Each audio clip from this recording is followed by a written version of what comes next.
Everyone loves a good underdog sports story where the team makes it all the way to the top. Movies like The Sandlot and The Mighty Ducks taught us that, with teamwork and a lot of heart, a ragtag group of kids can overcome any obstacle. But let's be real, as fun as these comeback stories are, they still respect the laws of gravity and common sense. What if we took a youth sports tournament, threw basic science right out the window, and mixed it all up with superhero-level insanity? That's exactly where Captain Tsubasa comes in, an anime that took the sport and turned it into an actual battlefield, where physics is merely a suggestion and the ball becomes a lethal weapon. The sheer genius of the series is that it unapologetically embraces the absurd. We're talking about teenagers delivering kicks that literally rip through the net, performing suicidal acrobatics using the goalposts as springboards, and even dropping heavy medical drama right in the middle of a match. The storytelling is so intense that you completely suspend your disbelief and get swept up in the hype. So get ready, because today on the channel, Captain Tsubasa, sports pushed to the absolute brink of sanity. We meet our sphere-addicted protagonist, a kid with zero survival instinct named Tsubasa, who runs into the middle of the street to save his soccer ball. Fortunately, the laws of physics do not exist in this universe, and the ball cushions the impact of a 10-ton vehicle, sealing the boy's fate to dedicate his entire life to kicking synthetic leather. While his dad dodges fatherly responsibilities by pretending to be a sea captain in the middle of the Pacific, Tsubasa and his mom move to Nankatsu. But instead of helping carry the boxes like a decent son, the kid runs off through the city, dribbling past dogs and juggling the ball down staircases as if the world were his own personal circus. He soon stumbles upon the most unhinged scene of the day, a gang of washed-up athletes fighting over a soccer field. The rule is simple: score a goal against the supreme goalkeeper, Genzo. We see a football, a handball, a baseball, and even some maniac throwing a lethal javelin at the net, but the goalie humiliates them all, kicking the objects back to reality with the strength of a Greek god. Tsubasa, unable to resist an alpha male, asks for help from a useless kid in a green shirt to find this arrogant goalie's mansion. Upon discovering that the rich kid has never conceded a goal in his life, Tsubasa decides the best way to introduce himself is by committing vandalism. He climbs a hill and kicks a ball with nuclear force toward the target's house, shocking a drunk vagrant who is watching the madness unfold. Genzo masterfully stops the missile and reads a challenge note written on the ball. The two finally face off in the street, and to test if the short stack can handle the heat, the goalie boots the ball right at his face, full force. Without blinking, Tsubasa fires the shot back underneath a moving bus, sealing the ultimate challenge to prove who has the biggest balls. The rich kid goalie decides that kicking a ball under a bus isn't a good enough credential, so he demands that Tsubasa humiliate his entire team before getting to the goal. The protagonist accepts with a smile on his face, and even with his NPC friend crying foul, Tsubasa laces up his enemy's borrowed cleats, so there are no excuses when the massacre is over. Proving he needs therapy, our hero starts talking to the ball before charging at the supporting cast. He dodges two, leaps over a third, and weaves through the entire team in a humiliating zigzag, while the drooling crowd watches. Tsubasa leaps, goes for a header, and the goalie fails miserably to catch it, but the sphere hits the post. That's when the booze hound steps onto the pitch, revealing himself to be Roberto Hongo, the center forward for the Brazilian national team, crashing a children's game to deliver a brutal kick. Tsubasa and Genzo jump together, but Tsubasa buries the ball in the net while the goalie smashes his own forehead into the goalpost in a pathetic act of desperation. With a bruised ego, Genzo promises that if Tsubasa scores a single goal in the inter-school tournament, he'll concede defeat. The useless extra named Rio then explains to Tsubasa that their team is absolute garbage, but maybe now they have a chance of not embarrassing themselves. Roberto then decides to show off by juggling the ball and nailing an absurd bicycle kick, leaving the kid's jaws on the floor. The boy genius realizes he needs to copy the Brazilian's move, but tries to imitate the maneuver, fails terribly, and eats grass. Determined to prove he can do everything the foreigner does, he spends the rest of the day jumping around like an epileptic frog until he finally nails the perfect acrobatic bicycle kick, all while his absent dad mysteriously boards a ship back to Japan. Our protagonist wakes up with bicycle kicks still penetrating his sick mind. His mom complains about the useless paperwork she had to fill out just because the kid chose to go to the loser school instead of the elite academy, but the morning surprises don't stop there. She introduces a very special guest, the homeless Brazilian, Roberto Hongo. Through a letter from the absentee dad, we find out he simply invited a random foreign grown-ass man to live in the same house as his wife and kid, which says a lot about their family dynamic, much like your own. Roberto also mentions that Tsubasa's mom threw water on him, thinking he was a burglar, proving her danger radar failed miserably. The Brazilian promises the kid a little present if he goes to practice, and Tsubasa sprints to the field, thirsty for validation. There, he finds the useless Captain Rio and the rest of the loser squad, announcing he's transferred and will be carrying them all on his back.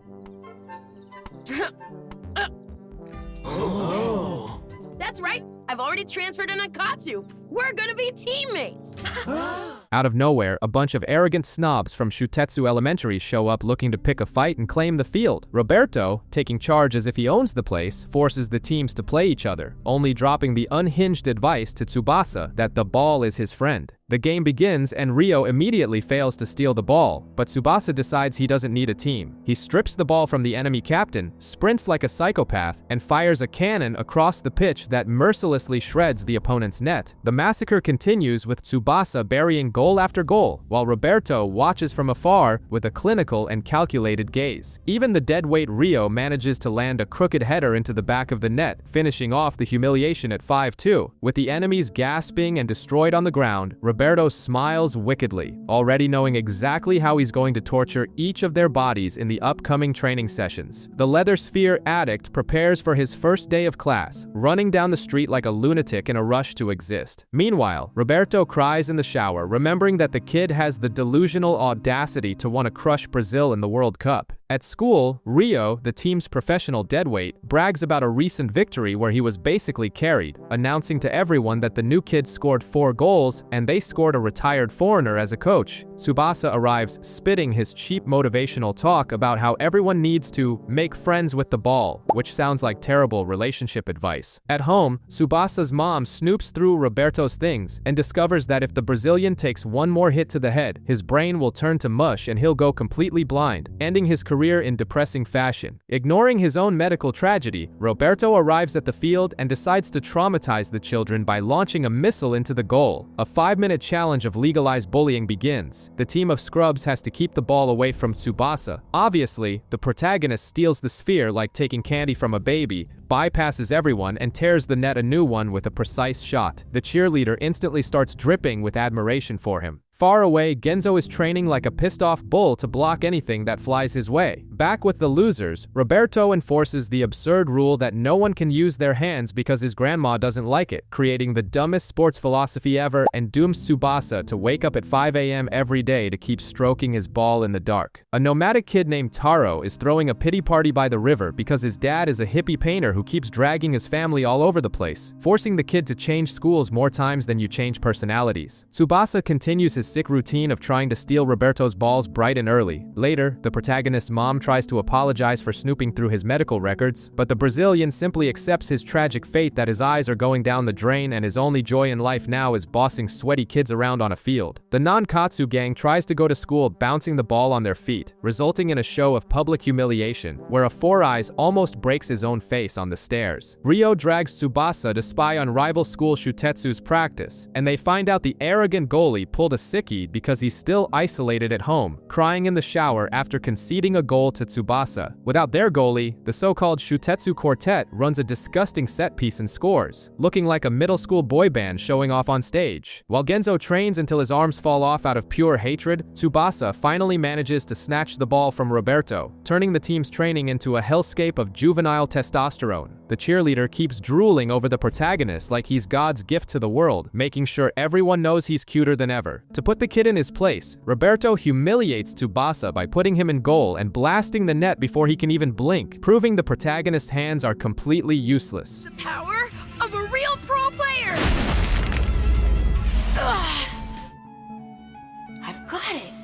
Now I understand the purpose of this. Taro crosses paths with Tsubasa on the way home and is mesmerized by his ball-handling skills, setting the stage for the championship. The glorious day of the inter-school tournament finally arrives, and Roberto takes the opportunity to slack off by sleeping in the stands, waking up only to promise Tsubasa's mom that he will turn Japan into the greatest soccer powerhouse in the world, proving the head trauma really did mess with his judgment. The 200-meter dash turns into a circus when the runners decide to mock the soccer team for suffering a 30-0 massacre the previous year. In response, Tsubasa invades the track, bouncing his ball, and humiliates all the professional athletes, overtaking the herd and winning the race without breaking a sweat while the others cough up a lung trying to catch up. Taro, whose transfer was finally approved, decides to kick a ball against the rival school's wall like a juvenile delinquent, but Genzo spawns out of thin air to catch the projectile and give a self-righteous lecture. At the stadium, the Nankatsu squad prepares for the worst, realizing their opponents give so few craps about them that they didn't even bring their starting goalie to the field. The cheerleader nearly dislocates her own shoulder, waving a giant flag for Tsubasa while the entire school watches. But when the whistle blows, the world suffers a mental collapse, noticing that Tsubasa decided to play center back instead of striker. The Shutetsu attackers try to play it smart by heading for the goal, but the protagonist intercepts the play, steals possession, and dribbles through the whole team like he's weaving through traffic cones. He passes the ball to the useless Ryo, who has the delusional audacity to shoot. Genzo saves the pathetic attack by catching the ball one-handed and starts screaming hysterically in the middle of the pitch, demanding Tsubasa stop hiding and come satisfy his urges, threatening to hang 50 goals on Nankatsu if the kid doesn't accept the duel. The useless cheerleader keeps screaming from the sidelines while the Shutetsu rich kids bombard the penalty box. They fire a cannon toward the net, but our favorite ball addict, Tsubasa, repels it with a perfectly calculated kick. The opponents try again, changing their strategy, but Tsubasa pulls out a flying bicycle kick right in everyone's faces, leaving jaws dropped at his impenetrable defense. 10 minutes of pure stalling and passing go by without a single goal. Genzo starts sweating bullets in his kit, realizing the Nankatsu losers have stopped being completely pathetic in a matter of weeks. The protagonist's absentee dad finally decides to show his face in the stands just as Genzo runs out of the goal like a maniac to steal the ball from Ryo and launch a rocket right back at Tsubasa. Ignoring all concepts of tactics or self-preservation, Tsubasa charges toward the net foaming at the mouth. He fires a bomb, the goalie saves it by a miracle, and off the corner kick the kid attempts a direct shot that crushes the post. The ref blows the whistle for halftime. In the locker room, Roberto and Tsubasa's dad drop catchphrases about creative freedom on the pitch. On the other side, the Shutetsu coach is spitting fire, demanding his team swallow Nankatsu whole once and for all. The second half begins with Nankatsu losing possession because they're still incompetent. Shutetsu's lackeys, desperate to please their spoiled goalie who asked for a favor for the very first time, take a direct throw into the box. Heads clash, an extra's foot gets stuck, and the rich kids finally score the first goal of the match. But the protagonist isn't taking this humiliation lying down. He grabs the round ball, humiliates every defender in his path, and fires a shot that Genzo parries. Tsubasa steals his own rebound at the speed of light and unleashes another bullet into the back of the net before the defense can even blink. The little goalie in the cap barely saves the shot, making Roberto sweat in the stands over the protagonist's addiction to trying to do everything himself and penetrate the defense with no backup. The Nankatsu team miraculously learns the concept of teamwork. Ryo fakes a header, fools everyone, and leaves it for Tsubasa, who heads it straight into the dirt, blowing the chance like an absolute amateur. Smelling victory, Genzo activates the cowardly Dutch keep-away strategy, total football. All right, we'll do the bird cage. What? The bird cage? Yeah. I got it! Here!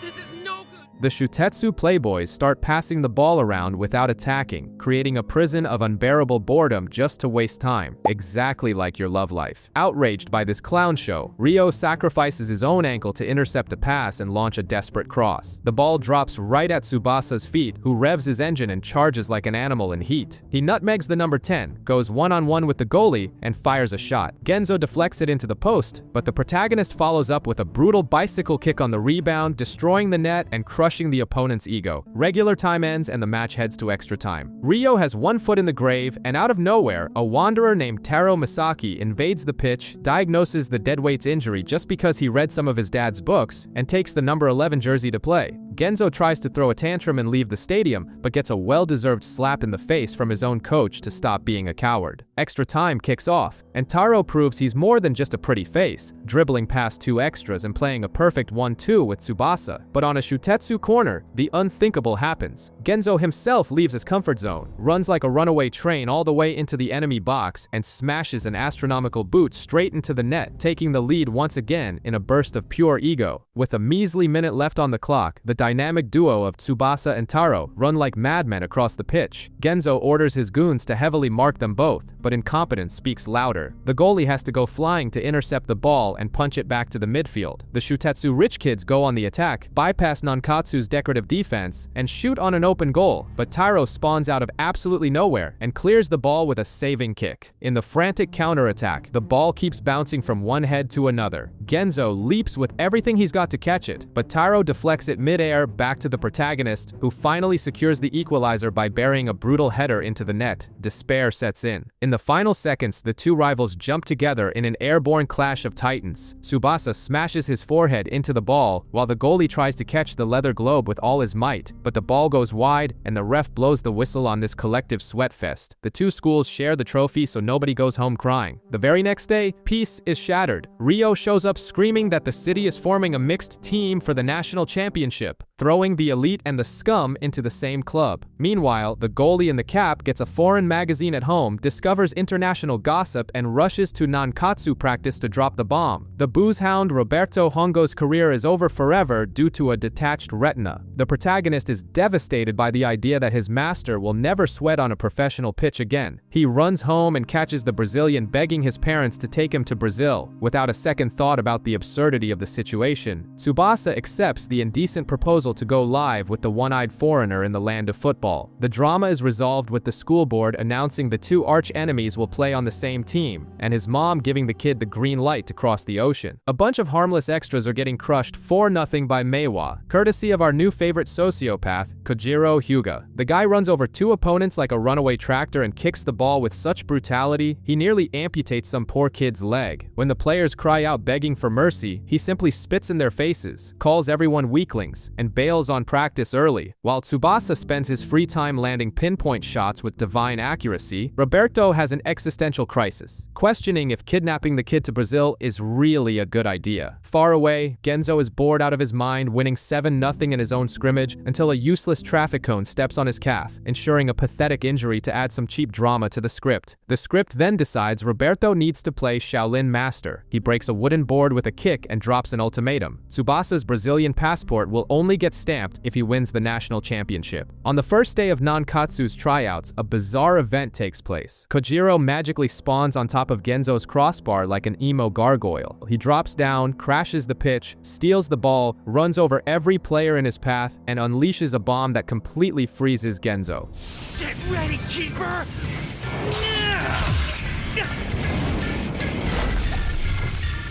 Kojiro humiliates the injured goalie, talks some trash, and vanishes just as inexplicably as he arrived. Tsubasa's dad, proving he's Educator of the Year, creates an absurd rule. The kid either scores a hat-trick in today's game, or there's no caipirinha and samba in Brazil. On the pitch, Tsubasa shoves the promise right down his dad's throat. He scores the first, plays a cheeky 1-2 with Taro for the second, and toys with 5 defenders before burying the third in the back of the net. The match turns into a 7-0 slaughter as Nankatsu advances, and Kojiro finally decides to stop cosplaying as a statue to save his own team. The quarterfinals bring a lethargic matchup against the glorious Shimada team, but Genzo is left rotting on the bench, nursing his injured calf. The game flows, and Nankatsu quickly realizes the opposing team has the mobility of a refrigerator. Nobody attacks, nobody moves, they just stall and park the bus on defense until they steal the ball from a Nankatsu scrub and open the scoring in the blink of an eye. Meanwhile, on the other side of town, Meiwa is taking a humiliating 3-0 beating. Kojiro Hyuga finally emerges from the shadows like an angry messiah and demands everyone play his psychotic style. He controls the ball, unleashes a strike, and the kick is so vicious it blows straight through 3 opposing players like they're made of wet paper. Back to the Nankatsu drama, the sky starts crying and the rain completely destroys their ability to execute perfect passes. Team Shimada, whose entire tactic is literally parking the bus in front of the goal, launches a bullshit aerial cross and scores their second. Despair hits hard. Genzo begs his coach in tears to let him sub in, but gets a flat-out no to his face. Roberto Hongo watches from the sidelines, realizing the rain is washing away Nankatsu's entire dignity. With just 8 minutes left before total disaster, Tsubasa decides he's not losing his ticket to Brazil. He receives a perfectly sweet pass from Taro, controls it with his shin anyway, and buries the ball. The enemy's parked bus starts to rattle. Soon after, following a messy clash of heads straight out of a circus freak show, Tsubasa heads drives it straight into the net, equalizing the whole damn thing. Team Shimada stays planted on defense, praying for a miracle. But the ball rebounds off the goalie straight to the feet of the protagonist, who sprints like an animal hunting its prey and tears the back of the net open without an ounce of mercy, scoring the third. Nankatsu survives with a tight 3-2 win, and the Shimada losers still smile and shake hands like good little Boy Scouts. The big game to secure a spot in the finals has arrived, and Genzo miraculously walks out of the medical tent straight onto the pitch against Team Shimizu. In the stands, Sane screams her lungs out, yelling Tsubasa's name like a desperate groupie, until she hears another girl doing the exact same thing. The rival's name is Yayoi, who quickly declares she's been in love with the protagonist since grade school, sparking a female testosterone cold war over ownership of the kid. The whistle blows, and Shimizu immediately shows they didn't come to play, launching a hellish blitz until Genzo pulls a backflip and catches the ball. He tosses it to Tsubasa, who passes it to Taro. The kid shoots completely unmarked, but hits the post so ridiculously that even the unprepared goalie feels sorry for him. Tsubasa now has 3 goons glued to him, breathing down his neck the entire time, which leaves Roberto sweating bullets on the sidelines. The first half ends in a perfect 0-0 draw, guaranteed to put the audience to sleep. In the second half, the Shimizu players activate kamikaze mode. 6 huge guys charge at once and violently dogpile onto Genzo, turning the goalie into a human rug and crushing his back into the ground. A foul is called, but the damage to Genzo's glass leg is already successfully done. Even groaning in pain, Genzo catches another goal attempt and launches a monumental punt straight to the protagonist's feet. Controlling the ball, Tsubasa dances around 3 defenders and smashes the ball deep into the net, opening the score.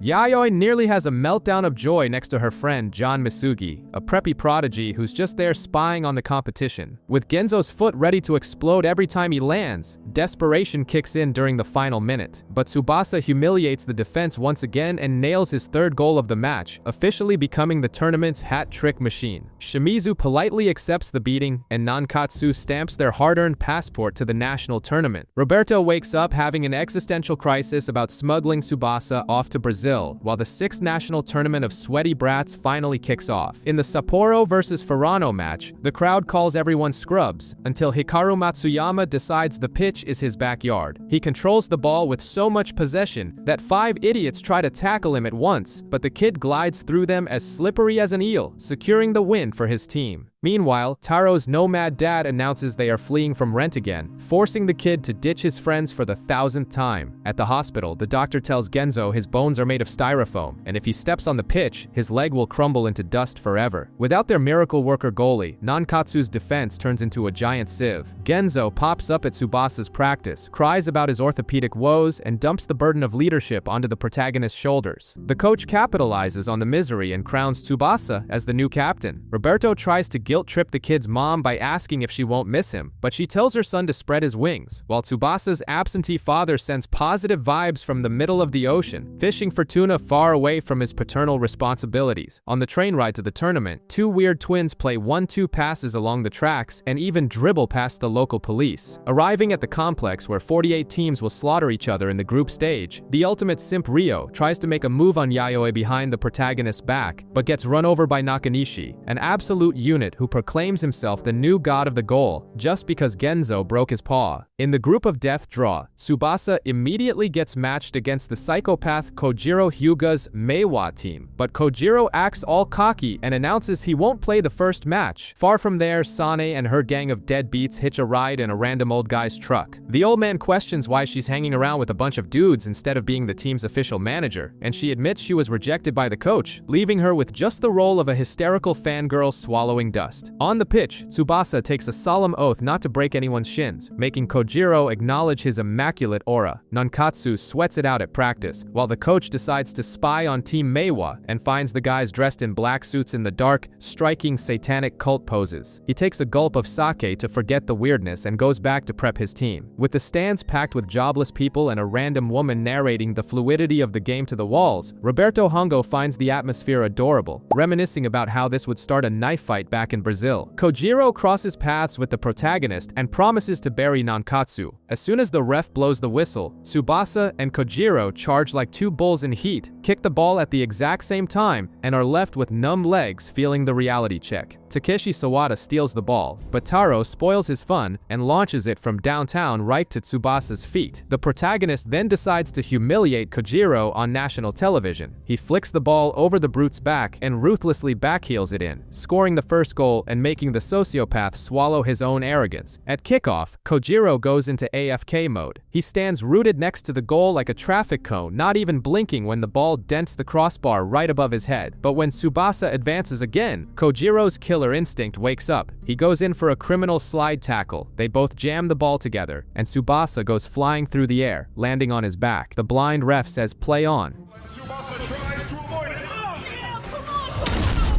Wow! Tsubasa falls to the ground, but the ref doesn't call a foul and allows play to continue. And Kojiro unleashes a shot so absurd that the ball crushes Nankatsu's butter-fingered goalie's face and rips through the net. 1-1 on the scoreboard, plus a free concussion for the keeper. Seeing that Tsubasa is too slippery, Meiwa's tactics shift to involuntary manslaughter. 3 grown men dive at the number 10's legs at once, earning a yellow card. Kojiro controls a free kick with his chest of steel, passes to Takeshi, and the kid blasts it, scoring the second goal against a keeper who has probably wet his pants in terror by now. When Kojiro decides to blast the ball again with intent to kill, the shot hits Tsubasa square in the face, sending him crashing back first into the goalpost but saving the team. The bleeding captain's sacrifice finally shames the goalie into growing a spine and saving the next nuke without trembling. The pitch carnage resumes at full throttle. Tsubasa and Taro dodge Meiwa's murderous tackles as if they were dancing capoeira in the middle of the field. Kojiro tries a desperate lunge, but Tsubasa fakes a shot at the goalie and gently taps it for Taro to slot into the net, tying it up before halftime. In the locker room, Tsubasa is showered with praise by his team, while on the enemy side, Kojiro breathes fire, promising he'll punch the ball into the goal even if he has to use someone's ribcage to do it. The second half starts, and the referee apparently left his whistle at home. Kojiro takes out Taro's legs from behind with a dirty tackle. The victim eats grass, and the ref plays dumb. Smelling blood, Kojiro savagely blasts the ball into the stomach of a Nankatsu extra, almost causing internal bleeding. He grabs his own rebound off a cross with Takeshi and buries it in the net, making it 3-2. Tsubasa is swallowed by 2 markers but decides to activate his teleportation powers. He simply vanishes from the poor guy's sight, appears completely unmarked in the penalty box, and headers it in to tie the game again. From then on, defensive tactics go down the drain and the game turns into basketball, with the score inflating to a bizarre 5-5. Running on fumes right before stoppage time, Nankatsu's goalie hoofs it forward. Tsubasa and Kojiro jump for the header, clash heads, and both kiss the dirt. But the protagonist defies physics, lands on his feet, and even after swallowing a criminal shin kick from his rival, jumps and snatches another heroic tie. At the dying moments, disaster strikes. Tsubasa slips like a soapy eel, giving them the perfect opening. In a massive scramble inside the box, the ball lands at Takeshi's feet, who shows no mercy and seals Nankatsu's defeat at the very last breath. Tsubasa leaves the pitch devastated, but Genzo calls the backup goalie and tells everyone to hold the fort until he returns. Meanwhile, the preppy John Masugi enters a random match just to flex, scoring 5 goals in 6 minutes, already salivating to devour Tsubasa. Far from the pitch, a mysterious scout emerges from the shadows looking like a loan shark, offering Kojiro an exclusive spot at Toho Academy. Kojiro stares at 2 suits offering to bankroll his education and housing for the next 10 years if he joins Toho Academy, basically getting corporate sugar daddies in exchange for kicking a ball. The HR lady even warns him that if he turns out to be a loser and takes second place, they'll dump him and adopt Tsubasa instead. With his ego bruised, the sociopath swears to sweep the tournament. Meanwhile, Nankatsu is laughing it up after a 9-0 massacre, until the acrobat brothers from Hanawa show up to ruin their mood. The twins, who were previously playing Russian roulette on the train tracks, decide to humiliate their opponents by winning 7-0 as if the pitch were Cirque du Soleil. To make the tournament situation worse, the twins manage a 5-5 draw against Kojiro's team of psychopaths. With Nankatsu in an absolute must-win situation so they don't go home crying, the team decides their best pre-game strategy is having a pillow fight at the hotel. Absolute tactical genius. geniuses. The match against Hanawa finally starts, and Nankatsu magically neutralizes the brothers' ridiculous zigzag dribble. Tsubasa uses the shock to bury the ball in the net, opening the score. But the first half ends, and the twins decide they are tired of playing normal football. They go full monkey mode, run in opposite directions, and one of them literally jumps onto the goalpost to use it as a trampoline. He heads it back to his brother, who blasts it into the net, tying the game.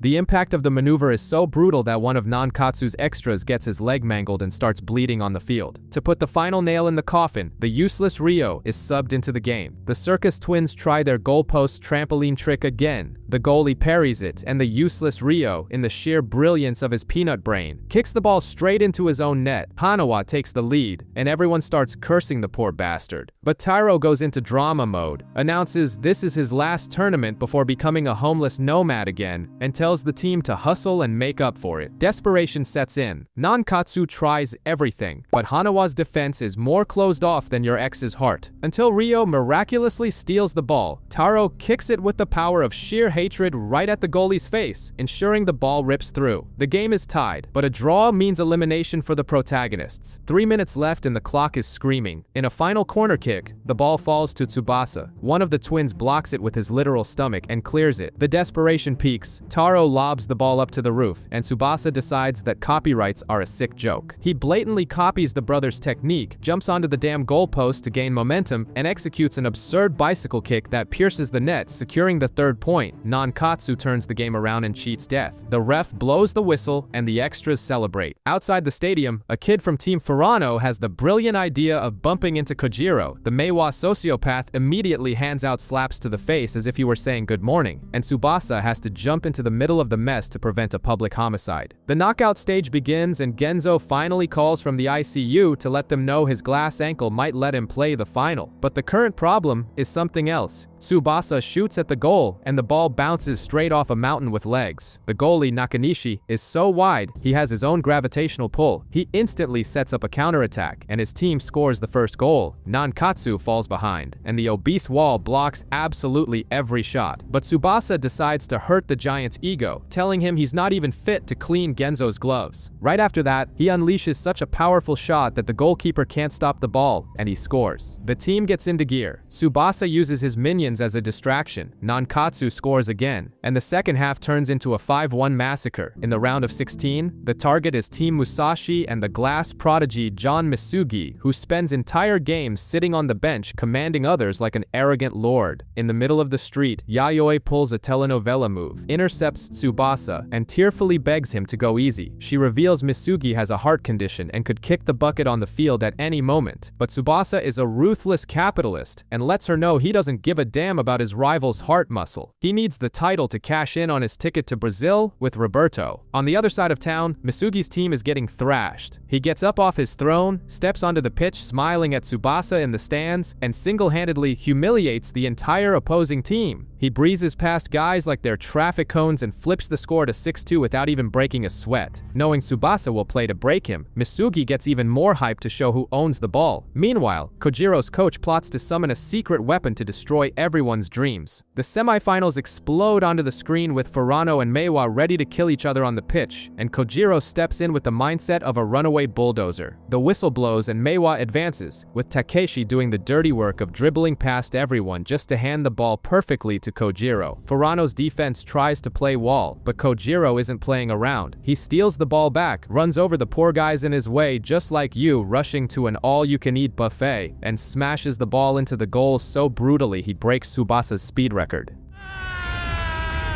Grenada, he's behind you! Clear!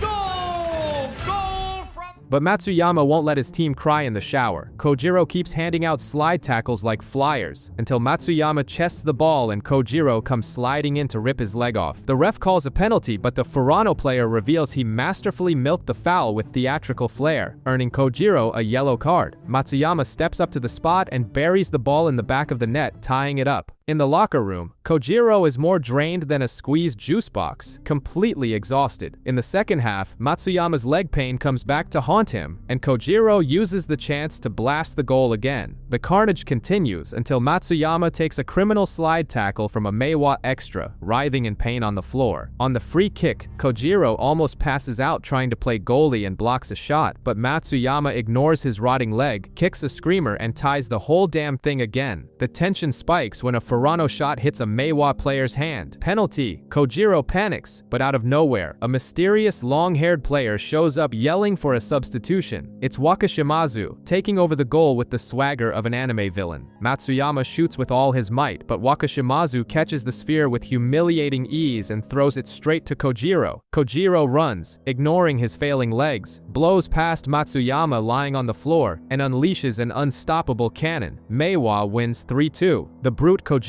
passes out from relief on the grass, while Tsubasa and Misugi stare each other down, ready for the next massacre. The second semifinal erupts with Nankatsu facing Musashi and their glass star, John Misugi. The game is frantic, and Misugi immediately steals the ball from Tsubasa, dancing in the face of the entire defense before almost scoring. Meanwhile, Misugi's rich parents arrive in a luxury car just to put more pressure on the kid. Misugi keeps toying with Nankatsu until Tsubasa tries to steal the ball, and in a clumsy collision, elbows Misugi right in the chest. The rich boy feels his heart skip, but quickly deduces Tsubasa is going easy because he found out his medical secret. To prove he doesn't need pity, Misugi makes clowns of the entire defense, pops the ball up, and hits an absurd bicycle kick, nailing the first goal. Tsubasa, his ego wounded, finally decides to play. With an assist from Taro, he returns the favor, landing a bicycle kick that ties the match. At this point, Misugi confronts Tsubasa, confirming the gossipy protagonist knows about his faulty heart and demands he play at full throttle. But Misugi is a tactical genius and simply catches Tsubasa in an offside trap multiple times in a row, making the kid look like an amateur idiot. While the Nankatsu team sweats buckets and Ryo literally blocks a shot with his ugly mug, Misugi capitalizes on an aerial ball to slot away another bicycle kick, taking it to 2-1. At halftime, the vibe is like a funeral. Tsubasa admits Misugi is superior, feeling his own dignity melt away. Backstage, Misugi finds the big-mouthed Yayoi and delivers a crisp slap to her face for leaking his medical records. At the same time, Sane, the most toxic fangirl in the universe, considers rooting against her own team, just so Tsubasa doesn't go to Brazil. When the second half rolls around in the pouring rain, Tsubasa is so psychologically broken that he's paralyzed on the pitch. Misugi breezes past him like he's a cone, knocks the protagonist down, and blasts in the third goal. Full of swagger, the boy with the glass heart promises a massacre, laughing that a 7-1 wouldn't be enough, while Genzo watches the humiliation from afar, looking pissed off. With Tsubasa tossed on the ground like trash, Genzo decides to scream from the stands to snap the protagonist out of his existential crisis. It's the classic festival of motivational cliches, with Roberto, the annoying Sane, and even Misugi himself saying that giving up is treason. Fueled by the power of friendship, Tsubasa wipes his tears, gets up, and decides it's time to turn this nightmare around.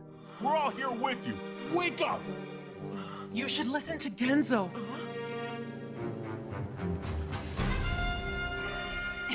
He advances, weaving through the entire defense, takes a trip from Misugi, but sends a header that unfortunately kisses the post. Nankatsu keeps attacking with blood in their eyes. When Misugi tries to use his offside trap again, Tsubasa finally uses his brain cells, escapes the trap, receives Taro's pass, and bulges the net. While Kojiro enjoys a little fever in the infirmary, the pitch turns into a slip and slide because of the rain, and the rich boy's heart starts calling in the tab. Misugi loses his speed. Tsubasa, with zero mercy for cardiac patients, steals the ball, slides through the mud like a penguin, and shoots into the back of the net, tying everything up at 3-3. Misugi falls to the grass in agony, practically begging for a defibrillator. The coach tries to take him off the pitch, but he goes full drama queen, revealing his medical condition to the whole team and demanding to stay until the end. Tsubasa tells his team to go all out of respect for the dying boy. With 7 minutes left, Tsubasa flies past a Misugi completely paralyzed by pain. Nankatsu attempts an attack, but the ball goes back to the Musashi star. With his chest about to explode and his vision going dark like a broken old TV, the kid keeps pushing forward. Taro tries a slide tackle on the wet grass, and in the midst of the chaos, Misugi ends up sprawled on the ground right in front of the goalie. In a split second where the light returns to his blind eyes, he puts his foot through the ball and nails the fourth goal. Everyone panics, thinking the kid has finally kicked the bucket, since he stays paralyzed, standing up like a statue in the middle of the field. Fortunately, his heart keeps beating, but with only 2 minutes on the clock, Nankatsu is going to need an absurd miracle to avoid elimination. John Misugi finally hits his fragile body's limit and leans against the goalpost exactly like a drunk on a Friday night. Nankatsu desperately tries to find a hole in Musashi's defense, but all the enemy attackers have dropped back to protect their own goal as if their lives depended on it. The cardiac kid commands an absolute siege against Tsubasa, while Genzo screams from the other side that everyone will have to bleed to put the ball in there. The glass boy blocks every play and leaves Nankatsu completely lost, until Ryo miraculously recovers the ball and starts a counterattack. Taro gets the sphere, dribbles past everyone with the utmost arrogance, and shoots, but the goalie deflects it. Tsubasa slides in and steals the rebound. Completely ignoring the enemy team's desperation, he pops it up and attempts an absurd bicycle kick. Misugi claims victory thinking the shot failed, but Taro appears out of nowhere and dives headfirst into the ball, tying the game and crushing the dreams of the boy with the paper heart who collapses to his knees. The clock shows no mercy. Tsubasa, thirsty for humiliation, steals the ball again and runs like a lunatic ready to flip the score. He unleashes a bomb. The goalie dives at full stretch, and Misugi tries to use his last heartbeats to head it, but the ball penetrates the goal the exact millisecond the referee blows the whistle. A deadly silence takes over the stadium until the ref validates the goal, securing Nankatsu's spot in the final. While the crowd cries rivers of pathetic tears, Misugi needs his manager to carry his useless body to the bench, but he promises he won't abandon the sport. Far from there, Tsubasa's absentee dad pulls a lame excuse that he doesn't need to watch his own son's game and disappears. Sane and her friends hitch a ride with some truckers, and when the driver implies Tsubasa is her little boyfriend, the girl delivers a slap that almost sends the truck into a ravine. With Tsubasa's bags packed for Brazil and Taro about to move, the grand finale begins. Nankatsu steps onto the pitch, but Team Meiwa simply doesn't show up until a ball flies out of nowhere straight into the goal, revealing the dramatic entrance of Kojiro and his team of delinquents. The ref blows the whistle, and Kojiro immediately shows his love for the sport by launching a cannonball kick straight into Tsubasa's stomach, making the kid fall to his knees. Instead of crying, Tsubasa passes the ball to Taro, who humiliates Kojiro with a dribble and passes it back. Tsubasa unleashes a bomb straight at the goal, but the new goalie, Wakashimazu, saves it, does a front flip just to flex, and warns that as long as he's there, no one is shaking his net.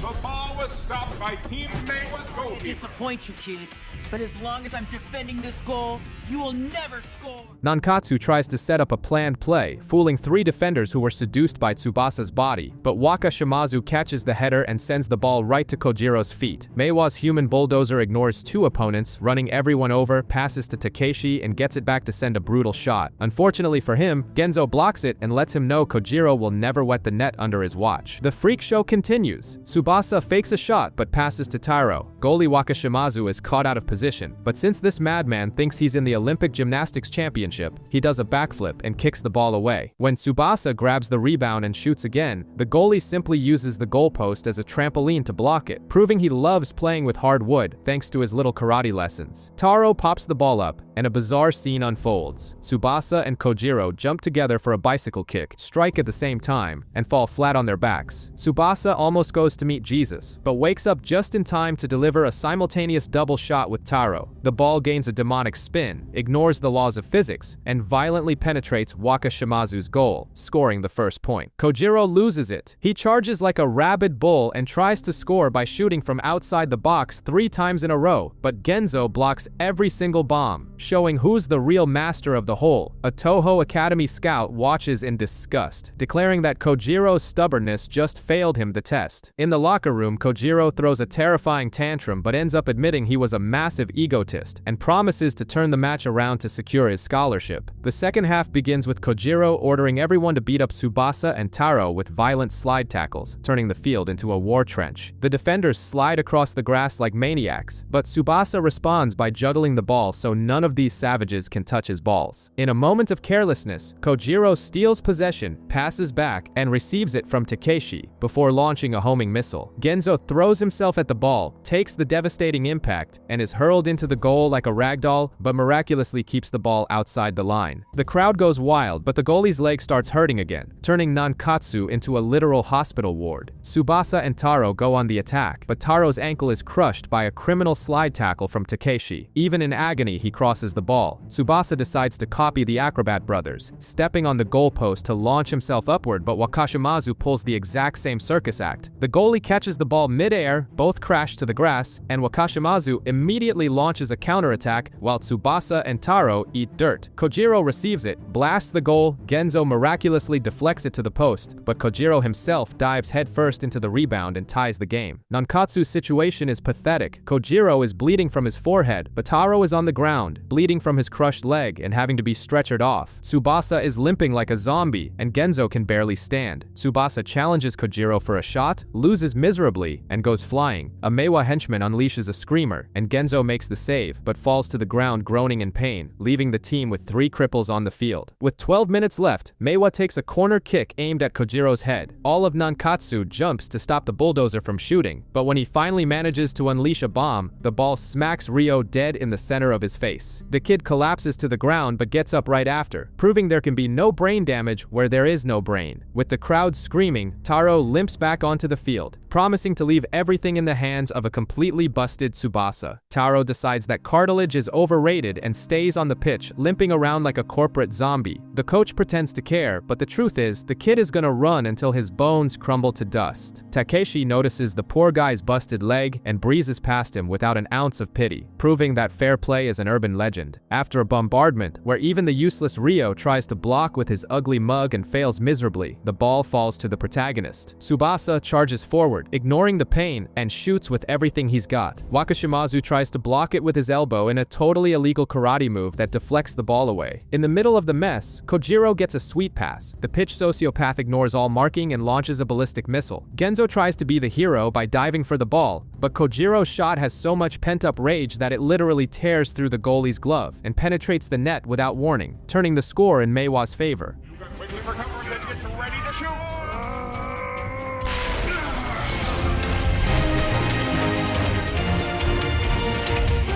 The Toho Academy scout in the stands drools over all this brutality, realizing the kid finally used his brain for a change. With less than 4 minutes left, desperation sets in. Nankatsu starts passing the ball around faster than neighborhood gossip. The ball reaches Tsubasa, and the protagonist does what he does best: ignore gravity with a flying bicycle kick. Wakashimazu parries it forward and the clock is screaming. With 1 minute left, goalie Genzo has a psychotic break, abandons his own box, steals the ball from Kojiro, and becomes a striker out of nowhere. He fires a bomb from long range. Taro uses his head to deflect its path, and Tsubasa, who clearly belongs in the gymnastics Olympics, does a handstand and flips into a kick that sends the ball into the back of the net. A miraculous equalizer in stoppage time drags the game into extra time, where Kojiro immediately fires a cannonball, and Genzo catches it like his life depends on it. Extra time continues with Genzo clearing the ball high into the air. Tsubasa, proving he only needs one leg to humiliate the extras, starts hopping like a kangaroo over anyone trying to caress his ankle. He blasts it toward the goal. Taro tries to stick his head in again, but Wakashimazu catches the ball. The heat is melting brains in the stands, while the carnage runs wild on the pitch. Taro collapses, feeling his foot explode with pain, and 4 thugs from Meiwa go in for a simultaneous slide tackle right on his injury, in an act of cowardice that would make any normal ref call the cops. Even while getting crushed, Taro sacrifices the last of his physical integrity to make the pass. Tsubasa follows up with another high-speed acrobatic bicycle kick. Wakashimazu takes the hit square in the chest, and the ref blows the halftime whistle milliseconds before the ball crosses the line. Goal disallowed, and the Nankatsu team is left to cry about it. The second half of extra time begins, and exhaustion turns everyone into sweaty bodies dragging themselves across the grass. Kojiro and Tsubasa clash, fighting for the ball like 2 brutes desperate for a father's approval. Kojiro breaks loose and unleashes a brutal bicycle kick, but Genzo saves it by hugging the ball and crushing his own spine against the goalpost in the process. A true masochist between the pipes. It starts raining to make the drama even more cliché. With 10 minutes left on the clock of despair, the coach suggests a peaceful draw, but Tsubasa throws a fit, saying he doesn't share trophies with anyone. Nankatsu adopts the turtle tactic, shrinking everyone back on defense while the crippled Tsubasa and Taro take a tactical nap on the pitch. Realizing this anti-football trickery, even the crazy goalie Wakashimazu abandons his box and turns into a kamikaze striker. He runs up and fires a killer shot at the enemy goal, but Genzo saves it at the very last second before the whistle, proving his spine is made of titanium. The final 5 minutes of pure suffering begin. Tsubasa, who clearly used his friends as human shields to get some rest, wakes up full of energy and starts steamrolling the defense. He passes to Taro, who jumps to dodge a slide tackle and lands, completely destroying what's left of his glass ankle. Kojiro tries to take advantage of the kid's corpse and launches a violent shot, but Tsubasa blocks the heavy blow with both feet. In an absurd exchange of passes, the offense moves forward. After a rebound where Taro and Kojiro attempt a double bicycle kick and both pathetically miss the air, Tsubasa appears out of nowhere, pulls off yet another bicycle kick, and obliterates the goalie. Nankatsu takes the lead 3-2. Kojiro goes into berserker mode, ignores the laws of physics, and runs over the entire team. On the other side, the pain in Genzo's legs screams so loud that he collapses to the ground like a useless sack of potatoes. With less than a minute left, goalie Wakashimazu has another protagonist syndrome flare-up and runs to the attack again. Kojiro unleashes a venomous bomb. Genzo drags himself across the ground and parries the ball into the air. Wakashimazu, thinking he's in a Mortal Kombat tournament, delivers a flying karate kick to the ball. The damn thing was going in, but Taro, at the peak of his humiliation and masochism, throws his own skull at the ball and smashes his face into the post, bleeding for the team. The golden genius Masaki Nankatsu manages. It's your turn now.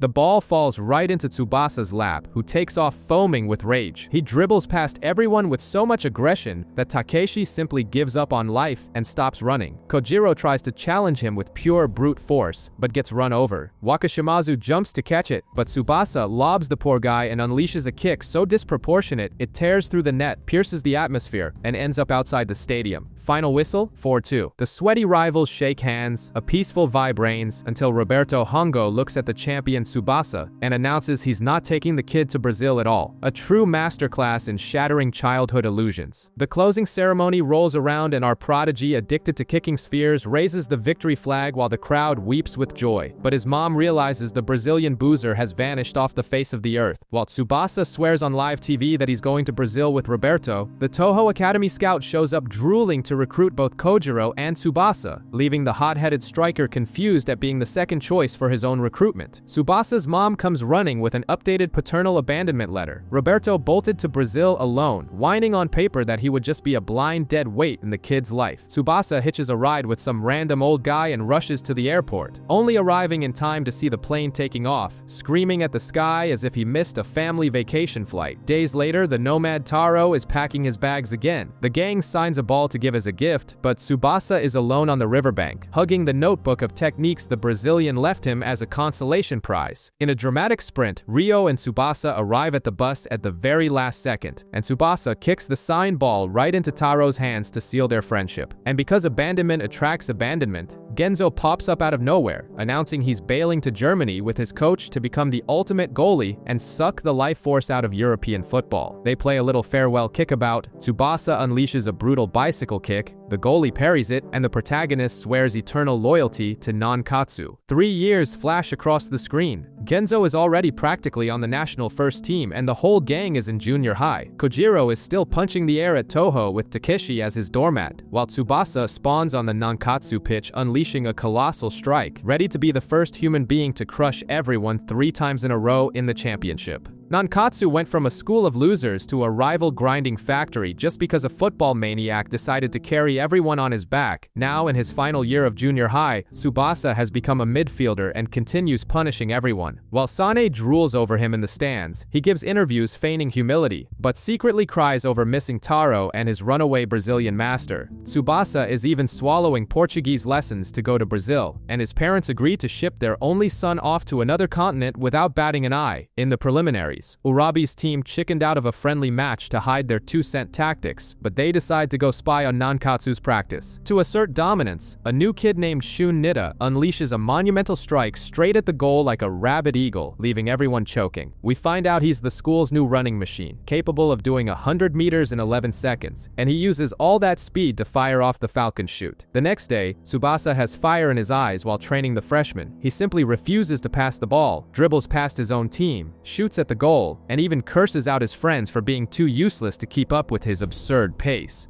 Is that all Nankatsu's defense has really got? It was a 2-on-1!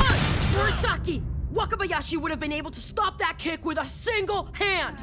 His teammates get so pissed off at this arrogance that they gain the same psychopathic glint in their eyes, creating a super healthy internal rivalry. In the midst of all this, Katagiri, the suit from the Football Association, pops up to inflate the protagonist's ego even more. He says he's spread Tsubasa's tapes around Brazil, but warns that the pros will only open their doors to him if he brings home the three-peat. With the promise of becoming a national legend, Tsubasa is drooling with motivation, while Urabi and Nida sharpen their claws to try and wipe that smug smile off his face. The finals arrive and the Otomo team walks in thinking that deactivating the protagonist is the key to success. But Kojiro emerges from the shadows just to warn them that trying to stop Tsubasa is signing their own death warrant. While Sane plays the dutiful wife serving refreshments to the whole team, so it's not obvious she just wants to please her crush, the whistle blows and chaos reigns. Nankatsu surprises everyone with Tsubasa planted in the defense like a lamppost to mark the speedster Nida. The enemy team advances and Nida tries to shine, but Tsubasa uses his lifelong experience of handling balls to steal the rock. 4 of Otomo's goons try to make a protagonist sandwich, but right before kissing the grass, he passes the burden to Ryo, making the whole team pass the ball around like a hot potato. In the stands, a human wardrobe named Hiroshi Jito shows up to chime in that Otomo is a real threat. Katagiri is also there, giving a speech about how Tsubasa needs to attack, but if he leaves the defense, Nankatsu's goal will turn into a sieve. That's when the ball falls at Nida's feet, and the kid preps his famous falcon shoot. Instead of aiming for the net, the little psycho fires the ball at the speed of light right into Tsubasa's face. The ball grazes our hero's face, deflects, and goes straight out of bounds. Nida smilingly confesses that his actual intention was to rip the protagonist's head off, but Tsubasa just gives a mocking little laugh to taunt him back. After a water break, Katagiri decrees that Tsubasa has finally found a new toy worthy of his amusement. When the corner kick is taken and turns into a widespread mess, Tsubasa gets tired of playing house on defense, steals the ball, ignores the whole world, and buries a colossal strike straight into the back of the net, opening the score and showing Nida who the real owner of the pitch is. In the Nankatsu locker room, the coach serves lemons provided by the cheerleader, while the rival team's extras cry because Tsubasa is way too OP. In the final 30 minutes, the Otomo extras decide to pass the hollow ball to Shun Nida. He preps his big falcon shoot, but completely shanks it and skies the poor ball out for a throw-in, leaving everyone with dumb looks on their faces. Urabi, proving he has no plan B, orders everyone to keep forcing the ball to the frustrated little bird. Shun tries again and guess what? Sends it wide once more, making Katagiri mentally climax with excitement, saying the kid is adapting fast. On his third shot, Shun almost hits the post, proving his aim is as reliable as dial-up internet. Nankatsu faces microscopic pressure while Tsubasa decides to stop sleeping on the pitch and pushes forward, weaving through the entire rival team like they're traffic cones. He distributes the ball to his minions, but the goalie saves the final shot and returns the gift to the enemies. Shun cocks back another shot, but it hits the wandering hand of Nankatsu's number 4, giving away a free kick. On the free kick, he shoots so hard he knocks down some poor sap in the wall, opening a perfect gap for him to smash it again. But Tsubasa decides to infringe on Wakashimazu's copyright, jumping off the goalpost and diving headfirst to save the ball, leaving Kojiro's jaw on the floor in the stands. The absolute protagonist pushes forward again, handing out humiliating sombreros and nutmegging defenders who thought they could fly. Tsubasa tries to shoot, but Urabi throws in a desperate slide tackle in the exact same millisecond, allowing the goalie to catch the ball out of pure luck. On the counterattack, Shun finally calibrates his foot and buries the ball in the net, tying the game with the sweat of his previous humiliation. My turn! This is the non-trap running volley falcon shot! See if you can stop it! We tied the match! I finally kicked my non-trap running volley falcon shot!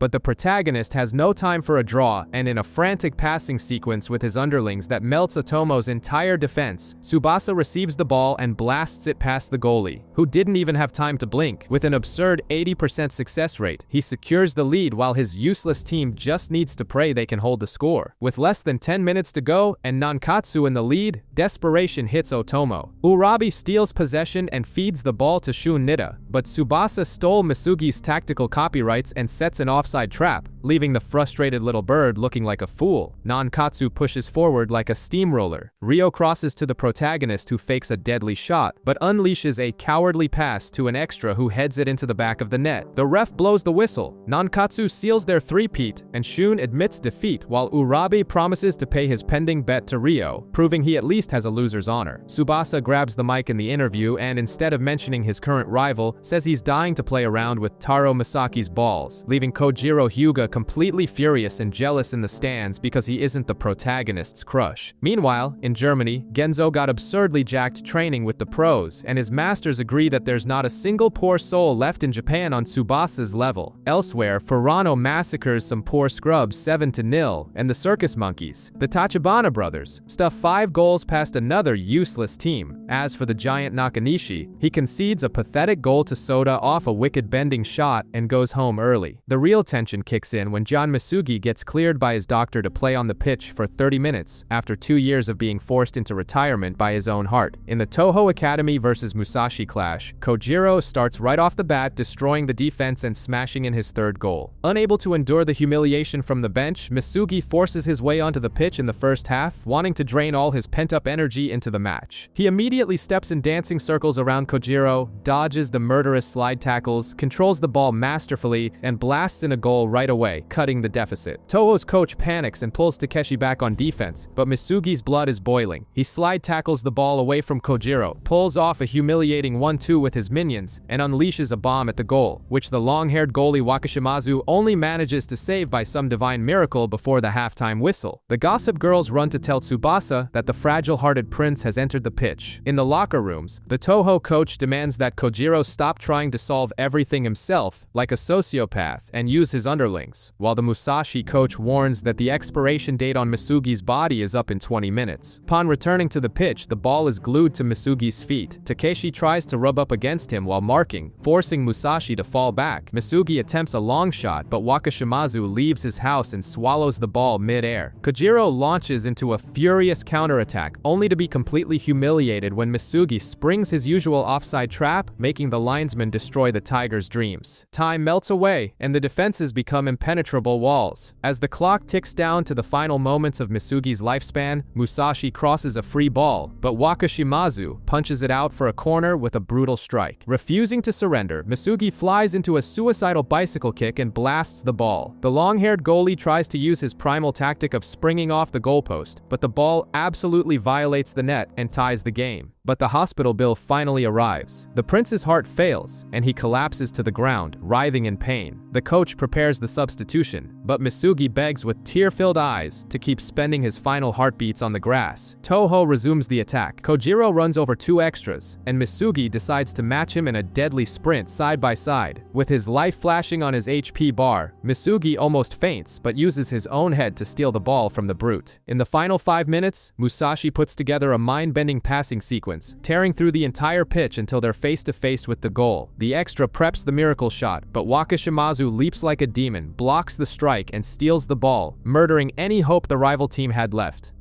Team Musashi is moving as if Misugi's spirit had possessed them. Here I go!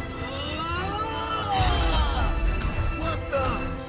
The ref stops everything. The paramedics drag Misugi away, and the final whistle crowns Toho with a 3-2 victory. Holding his little champion flag, Kojiro hears from his ex-coach that he turned into a softie in the big city for giving an opening to a guy having a heart attack on the pitch, immediately activating the striker's lethal hatred mode. Tsubasa is frying his 2 brain cells studying Portuguese, because if he can't conjugate a verb, his teacher will cut his ticket to Brazil. To make the pressure worse, the boy wonder gets an email from Genzo, who was in Germany Germany flaunting his arrogance and mentions he bumped into Taro in France. The two caught up by playing around with each other's balls on some random pitch, proving Taro's ball control is still impeccable. While Tsubasa dreams of international flights, the situation on Japanese soil turns into absolute chaos. Kojiro Hyuga has simply fallen off the map. The media freaks out, the team falls into despair, and his coach is on the verge of an aneurysm from pure rage. But where is our favorite sociopath? In the middle of a freaking hurricane. The guy's on the beach kicking footballs against giant waves, looking like a Wish.com Aquaman in intensive training, pushing the limits of human sanity until he pierces the water with the sheer force of his kick. When the national tournament finally kicks off, Kojiro returns looking like he was chewed up by a shark, and his old coach hands him a ticket to return. But Toho's official coach blocks him from taking the pitch out of pure spite. In Nankatsu's first game, they face Azumaichi, and the danger isn't a striker, but the arrogant center back Soda. The ref barely blows the whistle, and the madman is already charging through the wind to run over Tsubasa before the crowd even settles into the stands, promising that our protagonist's life is going to be a living hell. Soda isn't messing around and lands a murderous slide tackle on Tsubasa, stealing the ball before our protagonist even registers what hit him. The psychopathic defender pushes up and unleashes his famous razor shoot, which curves in such an absurd way that the goalie practically applauds as Nankatsu swallows a humiliating goal in the first 5 minutes. On the Toho Academy bench, Kojiro watches everything, grounded like a bratty toddler, while his coach swears to the media that his disappearance has nothing to do with the tournament. Back to the massacre, Soda embraces the role of an obsessed stalker and breathes down Tsubasa's neck the entire time. The ref finally pulls out a yellow card when the defender commits another violent foul, but the guy smiles like he just won a trophy. When Tsubasa winds up a bicycle kick to tie the game, Soda kicks the ball at the same time, causing an impact so bizarre that it awakens the protagonist's old ankle injury. Luckily, Sane comes running to massage and bandage her hero's wounded leg. Back in the game, Tsubasa tries to use his drive shoot, but the ball decides to fly into the stratosphere before dropping sharply and hitting the outside of the net. Tired of taking a beating, Tsubasa uses what few brain cells he has to dodge in a millisecond, making the obsessed Soda crash into his own teammate. Tsubasa takes advantage of the chaos and crosses to Takasugi, who buries a header straight into the goal, tying the match and proving Nankatsu doesn't just rely on a kid with a busted ankle, but Soda swears immediate revenge, prepping his reverse razor shoot. With mere minutes left in the game, Soda decides it's showtime and preps his big magic trick, the famous reverse razor shoot. But Tsubasa reads the stalker's mind like a children's comic book, yells for the goalie to dive the other way, and stops the attack without breaking a sweat. Capitalizing on the enemy's frustration, Tsubasa takes the ball, ignores his busted ankle, pierces the opposing defense, and fires a missile straight into the back of the net, securing a glorious 2-1 comeback. Seems to be a reverse razor shot.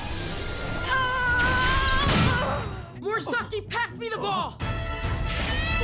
Yes! Here you go! Soda is left looking like an idiot, asking how he guessed the direction, and Tsubasa gives the worst excuse possible, saying it was just a lucky guess. Meanwhile, Toho Academy suffers on the pitch without their pet sociopath. Wakashimazu holds the fort in goal. The substitute scrapes by with a lucky point, but the real attraction is on the bench. Tired of sitting around, Kojiro grabs a random ball and kicks it with so much violence that he literally breaks the stadium wall, just to remind everyone that his leg should be registered as a lethal weapon. At the hospital, the doctor warns Tsubasa that his ankle bone is begging for mercy and forbids the kid from training every day. Taking advantage of the medical leave, Tsubasa goes to giggle around with Sane, completely missing Furano's game, where they massacred their opponent 6-0 with teamwork that would make many pro teams jealous. To crown the drama, the Toho coach loses his patience once and for all, strips the captain's armband from Kojiro, and hands it to the goalie, Wakashimazu. Outraged by the humiliation, Kojiro goes home threatening to quit the academy for good, but keeps the fury burning in his chest to crush Tsubasa. On the third day of this kids' football tournament that feels more like a battle anime, the Hanawa twins win 2-0 by playing Olympic gymnastics on the pitch. Nankatsu's coach announces it's their turn, and the team walks out with that generic motivational speech about playing for the protagonist's busted ankle. Nankatsu turns the Nishigaoka team into a sick joke, zigzagging passes until Izawa scores. The useless protagonist steals the ball, scores the third goal, and they nail the coffin shut with a resounding 6-0 win. The next day, our hero's ankle mysteriously stops crying. While Kojiro Hyuga watches practices from afar, exuding angsty emo energy, Nankatsu faces off against Hanawa. The twins come out spitting venom right away, reminding everyone that without Taro, Tsubasa is just half of a phony golden duo. But Tsubasa launches an absurd long pass, Kisugi crosses, and Taki shoves the first goal right down the twins' throats. Hanawa tries to strike back with one of the brothers running like a monkey to jump off the goalpost, but the wonderful Ryo kicks the exact same post at the perfect moment. The acrobat loses his balance and drops like a sack of rocks. Tsubasa capitalizes on the enemy's humiliation, dodges everyone, and Kisugi scores the second. Revolted by their own incompetence, the twins decide to pull out the cheap tricks. One of them lies on the ground spreading his legs in a very suspect manner for his brother to mount him. The other steps on his soles, getting a boost that defies gravity and the laws of physics, ending up in the stratosphere to head the ball straight into the goal. They baptize this abomination the Skylab Hurricane, proving that fair play is a myth in this tournament. A dramatic flashback shows the twins pushing their human catapult technique to the limit, only for Kojiro to watch from afar with his trademark scowl. Tsubasa, playing the armchair strategist, warns that if they cut off the crosses, the acrobats won't be able to take off. In the other bracket, Toho keeps winning without needing Kojiro, showing that maybe he isn't as essential to anyone's life as he thinks. Back in the main game, Nankatsu's defense is scrambling. When a useless cross slips through, the twins set up their circus act. Tsubasa goes full madman and jumps off the goalpost to intercept their flight, but the brothers bail on the move mid-air, fooling our hero who only manages to clear the ball out of bounds. At halftime, the twins admit their magical little jump destroys their legs, and our protagonist figures out he almost got scored on because the ball was too low. The second half starts with a useless rookie booting the ball into orbit. The twins prep their human catapult. Tsubasa climbs the goalpost again and throws himself into a suicidal mid-air headbutt clash. To keep the acrobat from falling face first and turning into human paste on the pitch, our protagonist hugs the enemy on the way down, dislocating his own shoulder in the process. The ref tells Tsubasa to go see a doctor before his arm falls off right then and there. In the locker room, the doctor plays a game of puzzle and pops his shoulder back into place with some excruciatingly wonderful pain. Meanwhile, on the pitch, Taki and Kisugi try to mimic the monkeys climbing the goalpost, but Hanawa sends a low cross. The brothers pull off a lowered version of the Skylab Hurricane, burying the ball in the net and tying the game.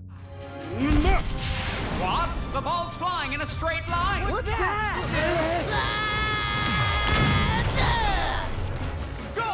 The doc clears Tsubasa with a bandaged shoulder. Sane drools over him on his way out, and he returns to the field out for blood. The twins try to launch again but slip and fall like total idiots. Tsubasa gets the ball and, even battered and bruised, preps his miraculous drive shoot. Tsubasa unleashes his drive shoot with so much force that the ball goes into space, plummets at high speed, and kisses the post, serving only to worsen his physical injuries and his wounded pride. With 5 minutes left and the score tied, the twins steal the ball and set up the low-altitude hurricane. Our protagonist leaps from the goalpost, uses the ground as a trampoline, crashes into the acrobat, and boots the ball away. Desperate, the brothers unleash a bizarre simultaneous twin shot. The ball deflects off the goalie's shoulder and stays alive, but Ryo dives heroically for a header, smashing his own face into the post in a deliciously humiliating sacrifice. The rebound falls to Tsubasa, who decides to dribble past God and everyone else. After getting battered by the number 4 and almost eating grass, he passes the ball wide. The goalie charges. The twins try to squish Tsubasa in a sandwich, but he pulls off a god-tier slide tackle and shoots straight into the goal. The twins try to use the aerial hurricane as a defensive human shield, fail miserably,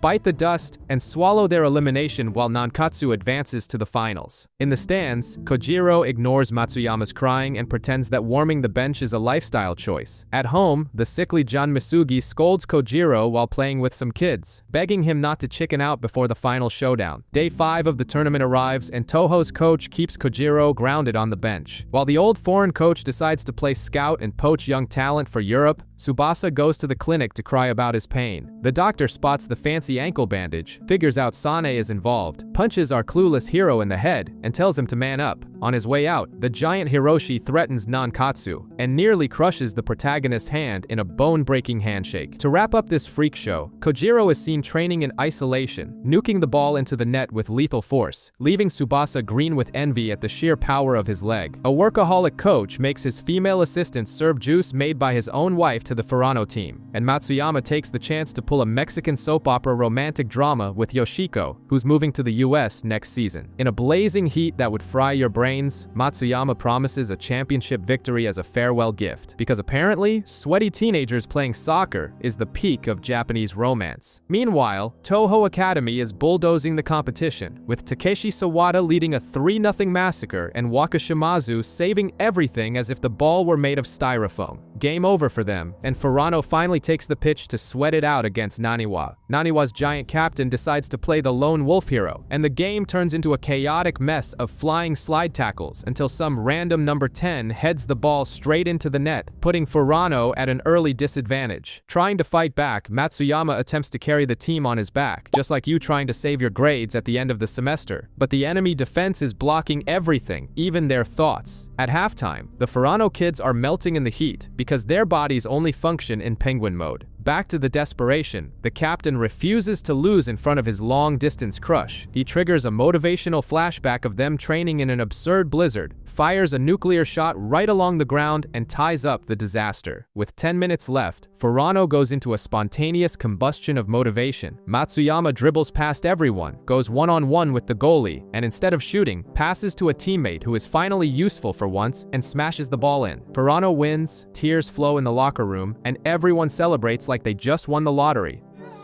I scored! Team Toronto now has the lead by 1-0. I'm so happy! Chico! I kept my promise to you!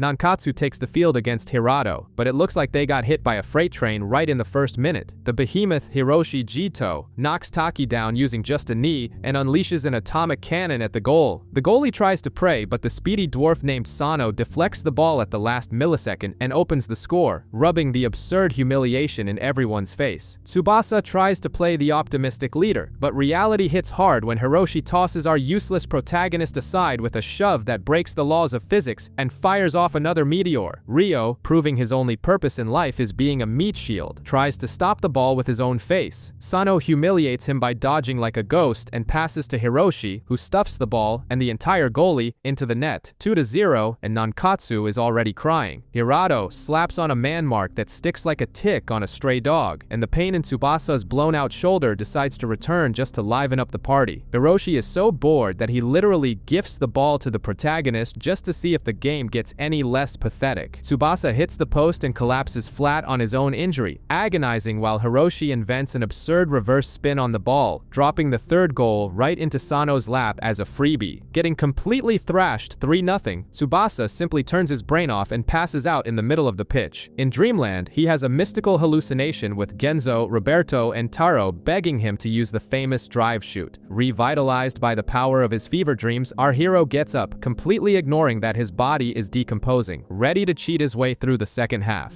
The second half barely starts, and Tsubasa already summons his drive shoot, sending a demonic curve from a 0-degree angle that pierces the net and shuts the giant Hiroshi up. Realizing he found a cheat code in the game, Tsubasa repeats the exact same play a second later and scores again, because tactical consistency is a luxury for the weak. While a random scout tries to buy Kojiro Hyuga's rights in the stands, the protagonist's ankle starts screaming for help, but he swallows the pain because Mama didn't raise a quitter. Hirado tries to strike back against the massacre, but Jito ends up deflecting a ball with his forehead and starts bleeding. The guy who thought he was the king of street fights is mesmerized by the sight of his own blood, proving that oversized brain of his is severely lacking oxygen. The game turns into a no-rules street fight. Tsubasa unleashes another drive shoot. Sano tries to block it and eats the ball right in the face. In a suicidal frenzy, Tsubasa rapid fires another shot that sends Jito flying backward heels overhead. Ignoring basic physics, the protagonist fires one last drive shoot nuke. The behemoth, Jito, actually manages to catch the ball, but gets blown into the back of the net along with it. 3-3, and Tsubasa blacks out on the floor for the 10th time. With 5 minutes left in this circus, Tsubasa wakes up from his beauty sleep, dribbles the entire defense, fakes breaking his leg, attempting another absurd shot, and loses his balance. About to pass out again, he passes the ball to the background characters. Taki humiliates Jito by nutmegging him, and Kisugi buries it in the net to score the fourth goal. The clock hits 0, and Nankatsu pulls off an impossible 4-3 comeback. Hiroshi tells Sano to suck it up, and the tournament reveals its final four: Nankatsu, Furano, Meiwa, and Toho. brace yourselves, because the carnage is just warming up. News of Nankatsu spreads like wildfire, but the stage is now dominated by the sheer brutality of the clash between Team Meiwa and Toho Academy. Kojiro Hyuga continues warming the bench with his own ass, punished by the coach exactly like a bratty kid who refused to eat his vegetables. Thinking the game is in the bag just because the rival team's alpha male is grounded, Meiwa focuses on crushing poor Takeshi, but they forget the minor detail that goalie Wakashimazu will catch absolutely anything thrown at his face. The first half turns into a true spectacle of useless passes and 0 goals. In the locker room, Toho's coach puts his foot down and announces there will be absolutely no substitutions, making Kojiro foam at the mouth on the sidelines, wanting to get on the pitch and punch the first person he sees. Back on the field, Meiwa resorts to pure, unadulterated absurdity and launches an attack where the entire team slides in a bizarre collective tackle, shoving the ball into the back of the net.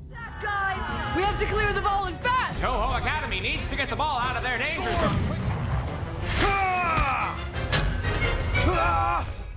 Seeing his team get smoked, Kojiro barks orders from the sidelines, swearing they're going to turn this crap around without him. Inspired by the rabid striker's screams, Takeshi fakes a shot, slips the ball to the side, and Sorimachi ties the game. With the clock about to expire, goalie Wakashimazu completely loses his mind. He abandons his own goal, steals possession, dribbles past half the opposing team like a reincarnated Pele, plays a 1-2 with Takeshi, and blasts the ball into the enemy net. Toho wins the match, proving that a good goalie is one who loses his patience and just does the center forward's job himself. It's time for the dreaded Nankatsu versus Furano showdown, with the entire squad wearing little headbands sewn by Yoshiko to prove that the power of friendship beats any tactic. Tsubasa steps onto the pitch more broken than your New Year's resolutions, but swears he'll play on crutches if he has to. As soon as the ref authorizes the carnage, Tsubasa tries to jump with the ball, but Matsuyama decides he doesn't give a damn about safety rules and kicks the ball along with our protagonist's leg, planting him face first into the grass. The match devolves into absolute chaos of sweat and brawling until the Furano team descends like a runaway avalanche, and Matsuyama drills a low shot straight into the corner of the net, opening the score. Feeling the need to show who the main character of this script is, Tsubasa steals possession back. He loses his balance, humiliates his rival with a nasty fake-out, and unleashes a bicycle kick so absurd it nearly rips the net. However, gravity demands its toll, and Tsubasa plummets to break his own neck on the ground, only to be saved at the last second by Matsuyama's strong arms in a moment of pure, unintentional romance. In the second half, Nankatsu keeps hammering away until Izawa jumps and viciously headers the ball in, flipping the score to 2-1. While Tsubasa's ankle screams for help and swells up like a balloon, Matsuyama completely ignores the tension of the match to deliver a motivational speech about graduation right in the middle of the pitch. The massacre continues and Tsubasa can barely stand, held up purely by sheer stubbornness. He fires a colossal drive shoot, but Matsuyama decides the best way to defend is by taking the impact of the ball directly in his own gut. He nearly gets pushed into the goal, ball and all, but his teammates grab his body from behind in a bizarre collective display of physical affection to prevent the score. Taking advantage of his opponent's weakness, Matsuyama plays dirty and shoves Tsubasa's exact busted shoulder. The ref simply plays dumb. The game rolls on, and Furano manages to tie the match with a group header. With less than a minute left in their lives, Tsubasa demands the ball to end this clown show once and for all. He unleashes another long-range drive shoot. The ball travels through the sky, hits the crossbar with stupid violence, and drops. But since the laws of physics are merely a suggestion in this anime, the ball keeps spinning on the grass and magically bounces into the goal. Nankatsu wins the game, and Tsubasa collapses from exhaustion, being caught by Matsuyama once again, because apparently he's developed a habit of grabbing his rival's body. Carrying the weight of elimination, Matsuyama inspects his sweaty headband and realizes Yoshiko wrote a love confession on it. Discovering the girl is fleeing to the US, he runs like a maniac after a taxi, trips, scrapes his entire knee on the asphalt, and only makes it to the airport thanks to a very convenient ride. The two finally hug, crying and sharing emotional fluids, before Matsuyama catches another ride back to watch the grand finale of the tournament from the front row. Sane shows up carrying our stubborn protagonist's classic uniform, while everyone pretends Tsubasa's body isn't about to crumble to dust. Toho's coach reads a passionate unfortunate letter from Kojiro's old mentor, taking all the blame for the kid running off to train alone like an emo lone wolf. Things heat up when Wakashimazu leads a mutiny in the coach's office, demanding the cocky striker play in the final, or the vibe is gonna get really heavy. Then Kojiro himself shows up with a little challenge note, setting up a romantic date on the pitch at 8 p.m. The coach arrives and, defying all laws of ego, Kojiro drops to his knees, swallowing his pride and begging to play. The coach delivers a boring speech about convictions, but decides to settle everything with sports violence. If Kojiro can score a goal against the team's Iron Trio, he plays. Kojiro doesn't think twice. He activates Rage Mode and fires his Tiger Shot with such sheer brute force that the poor ball actually distorts. The thing flies at such an absurd speed that it pierces the net before anyone can even blink. Close attention! It's like a thunderbolt!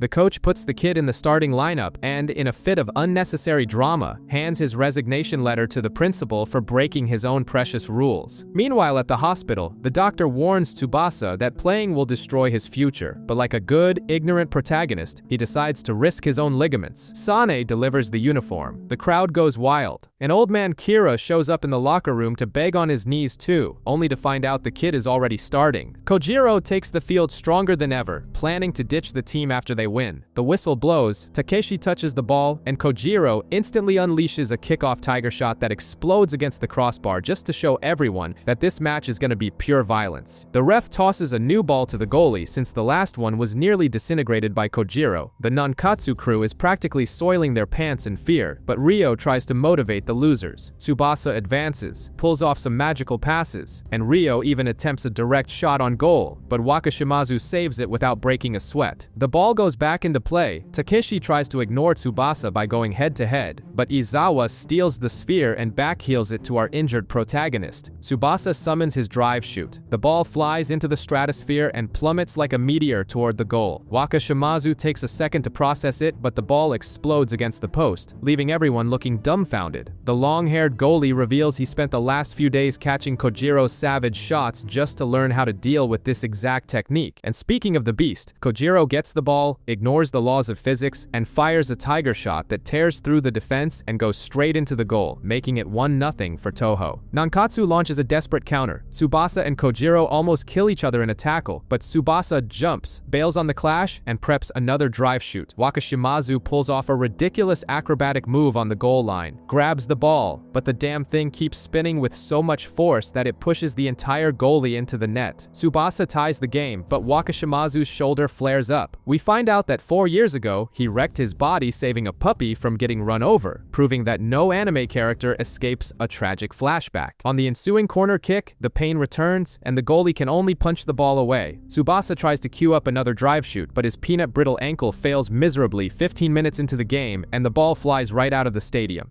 Kojiro goes to check on Wakashimazu, who admits his shoulder is in pieces but promises to defend his goal, even if he has to use his teeth. Toho decides to protect their crippled goalie by going on a suicidal offensive. When they least expect it, the hobbling Tsubasa steals the ball and tries to humiliate Kojiro by flicking it over his head. However, Kojiro doesn't fall for cheap tricks and kicks the ball mid-air, creating chaos in the box that ends up hitting the post. The ball rebounds and both captains jump for a header, but Tsubasa's glass ankle screams for help. Kojiro wins the duel, charges forward like a runaway tractor, and launches a Tiger Shot so ignorant that the Nankatsu goalie turns into a statue of fear while the ball bulges the net. Tsubasa tries to motivate his team of scrubs, but immediately after, they get hit by another deadly Toho attack. They race after the ball, and Kojiro uses his body to block the protagonist. The ball falls right to the Tiger. He fakes a shot, fools everyone, plays a 1-2 with Takeshi, and drops the bomb. Tsubasa tries a desperate slide tackle, but the ball goes in mercilessly, giving Toho a humiliating 3-1 lead. Nankatsu starts whining like babies until Tsubasa tells anyone who doesn't want to play to ask for a sub. The protagonist decides to fight back by colliding his drive shoot directly against Kojiro's Tiger Shot. The impact is so absurd it tears the net and destroys the stadium wall, but Tsubasa's body finally gives out, and he collapses on the ground, needing to be dragged to the infirmary. The ball falls to Kojiro, but in a tsundere existential crisis, he simply freezes, saying that crushing Nankatsu without Tsubasa Tsubasa on the field is no fun at all. Even with this teenage drama, he keeps pushing forward half-heartedly just to keep up appearances. Our drama-addicted protagonist begs the doctor to pump heavy anesthetics into his veins, but the doctor finally uses his brain and says destroying his own body for a middle school tournament is an idiotic idea. Tsubasa ignores basic logic and starts vomiting a motivational speech about his dream of a three-peat. Meanwhile, on the pitch, the Nankatsu squad decides to use the revolutionary tactic of becoming human meat shields. Kojiro fires his cannons, and the defenders literally throw their stomachs and ribs in front of the ball to prevent a goal, miraculously surviving until the halftime whistle. With the scoreboard frozen, Tsubasa sneaks out of the infirmary like a fugitive and promises to play the entire second half, forcing the doctor to threaten to drag the kid by the scruff of his neck if he breaks his leg again. On the other side, Wakashimazu reveals his daddy abandonment issues, recalling that he promised his father he'd quit kicking balls if he didn't win this trophy, and in a moment of absolute pity, some suit finds the boy with the glass heart, John Misugi, and offers him a spot on the national team as a coach, since running on the pitch would make his chest literally explode. When Tsubasa returns to the grass, the crowd screams like the Messiah has descended. He starts dodging everyone, leaving Kojiro looking dumbfounded as he jumps over the striker like a training hurdle. Wakashimazu tries to punch a header away and fails miserably, having to stretch his little fingers at the last second to clear the danger. The game turns into an absolute chaos of violent headbutts. Kojiro and Tsubasa go airborne and clash heads so hard, their neurons beg for mercy, but Kojiro wins the macho contest and makes Tsubasa kiss the dirt. Wasting no time, Kojiro unleashes his tiger shot, which viciously grazes Tsubasa's shoulder, tearing screams of pain from our hero who loves to suffer. Ignoring that his arm is practically hanging by a thread, Tsubasa keeps running until Ryo pulls off a bizarre inverted bicycle kick, setting up the perfect ball for Tsubasa to hit his own bicycle kick and tie this mess at 3-3. The broken kid then decides to play the gossip and reveals to everyone that the rival goalie's left shoulder is also rotten, proving that fair play is for the weak when you really want to run away to Brazil. With the game on fire, Kojiro decides the best strategy is to become a runaway bulldozer, running over Nankatsu players as if they were traffic cones. After flattening Izawa on the grass, he does the exact same thing to Takasugi, which annoys the ref just enough to pull out a yellow card, proving that attempted murder in school soccer only warrants a mild warning. Kojiro takes a deep breath and fires a venomous free kick, but the ball ends up dropping at the Nankatsu goalie's feet, who sparks a useless counterattack.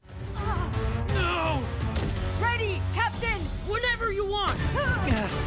Tsubasa says Wakashimazu has an injured left arm. Let's see if that's... Realizing his goalie's shoulder is more screwed up than the protagonist's leg, Kojiro pulls his entire team back on defense. He steals the ball back, ignores Tsubasa trying to strip it from him, and unleashes his tiger shot. The impact is so ridiculous it wipes out half the players, but the goalie miraculously hugs the ball, leaving Kojiro with a sour face. Tsubasa regains possession and tries to trigger his drive shoot, but Takeshi Sawada, the ultimate lapdog, steals the ball, forcing Tsubasa to ruthlessly run the poor guy over. When Nankatsu gets another perfect chance, Kojiro uses his own special shot just to deflect the ball away, proving that physics do not exist in this universe. Tsubasa then decides to use his own fragile body to try and block Kojiro's next cannon. Seeing the imminent suicide, the Toho striker hesitates, but shoots anyway. However, the one who takes the boulder straight to the skull is Ryo, who nearly slips into a deep coma, but earns the eternal respect of the protagonist for frying his last brain cells for the team. Desperation hits critical mass when goalie Wakashimazu abandons his own net to attack, having to sprint back and use the goal net strings as a human slingshot to clear the enemy's shot off the line. Tsubasa freezes, completely out of gas, and Kojiro takes the chance to blast the ball directly at the protagonist's body sprawled on the ground, promising a finishing blow. Miraculously, Tsubasa fires up his backup engine, gets up, and kicks the ball at the exact same time as Kojiro. The sphere spins like a runaway top and grazes the striker's face. Wakashimazu tries a useless karate chop and smashes his good shoulder into the post. After a festival of ridiculous rebounds, Kojiro jumps on his own goalie's back to stop him from sliding into the goal while hugging the ball, ending regulation time while Sane cries in the stands, handing a wet rag to the protagonist who belongs in the ICU by now. In overtime, Tsubasa decides he doesn't need intact vision or cartilage to play. He drags his corpse across the pitch, dribbling past the entire defense while his mind wanders until he's face to face with the net. When Kojiro tries to amputate his leg with a sliding tackle, the rest of Nankatsu throws throws themselves in the way to ensure the protagonist gets the ball back. In a final gasp of pure plot armor, Tsubasa fires off what he calls a parting shot. The ball whimsically deflects off Wakashimazu and bulges the net before our hero finally passes out and embraces the darkness. He wakes up in the doctor's office, rips off his bandages like a maniac, and finds out the game is still going, ignoring the doctor, who drops some hard truths, telling him that becoming physically disabled isn't going to help him get to Brazil. Tsubasa spouts some bizarre nonsense about how if he dies before going overseas, it just means he wasn't worthy. He returns to the pitch right as Kojiro intentionally kicks the ball out of bounds, just so the broken protagonist can take the throw-in. The crowd roars as the two face off. Tsubasa tries to be brave but is immediately crushed by Kojiro and trampled by half the opposing team, leaving it up to iron-headed Ryo to recover possession of the ball. With the final minutes ticking away, Kojiro decides to cheese it and winds up his tiger shot right from midfield, leaping over the defenders like a rabid gazelle. He aims a homing missile straight at Tsubasa, who tries to block the impact with his chest, but ends up getting tossed like a rag doll against the iron goalpost, crushing his spine once and for all. The rebound falls back to Kojiro. Nankatsu builds a desperate wall of human flesh, and the bloodbath continues. Wakashimazu himself abandons the goal again to play pretend midfielder.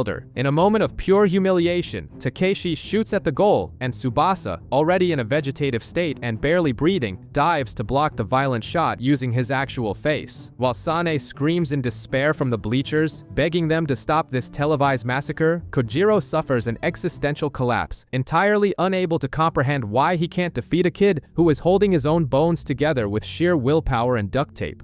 I'm begging you! Don't hurt Tsubasa anymore! Is it a dream? A promise? I don't understand why.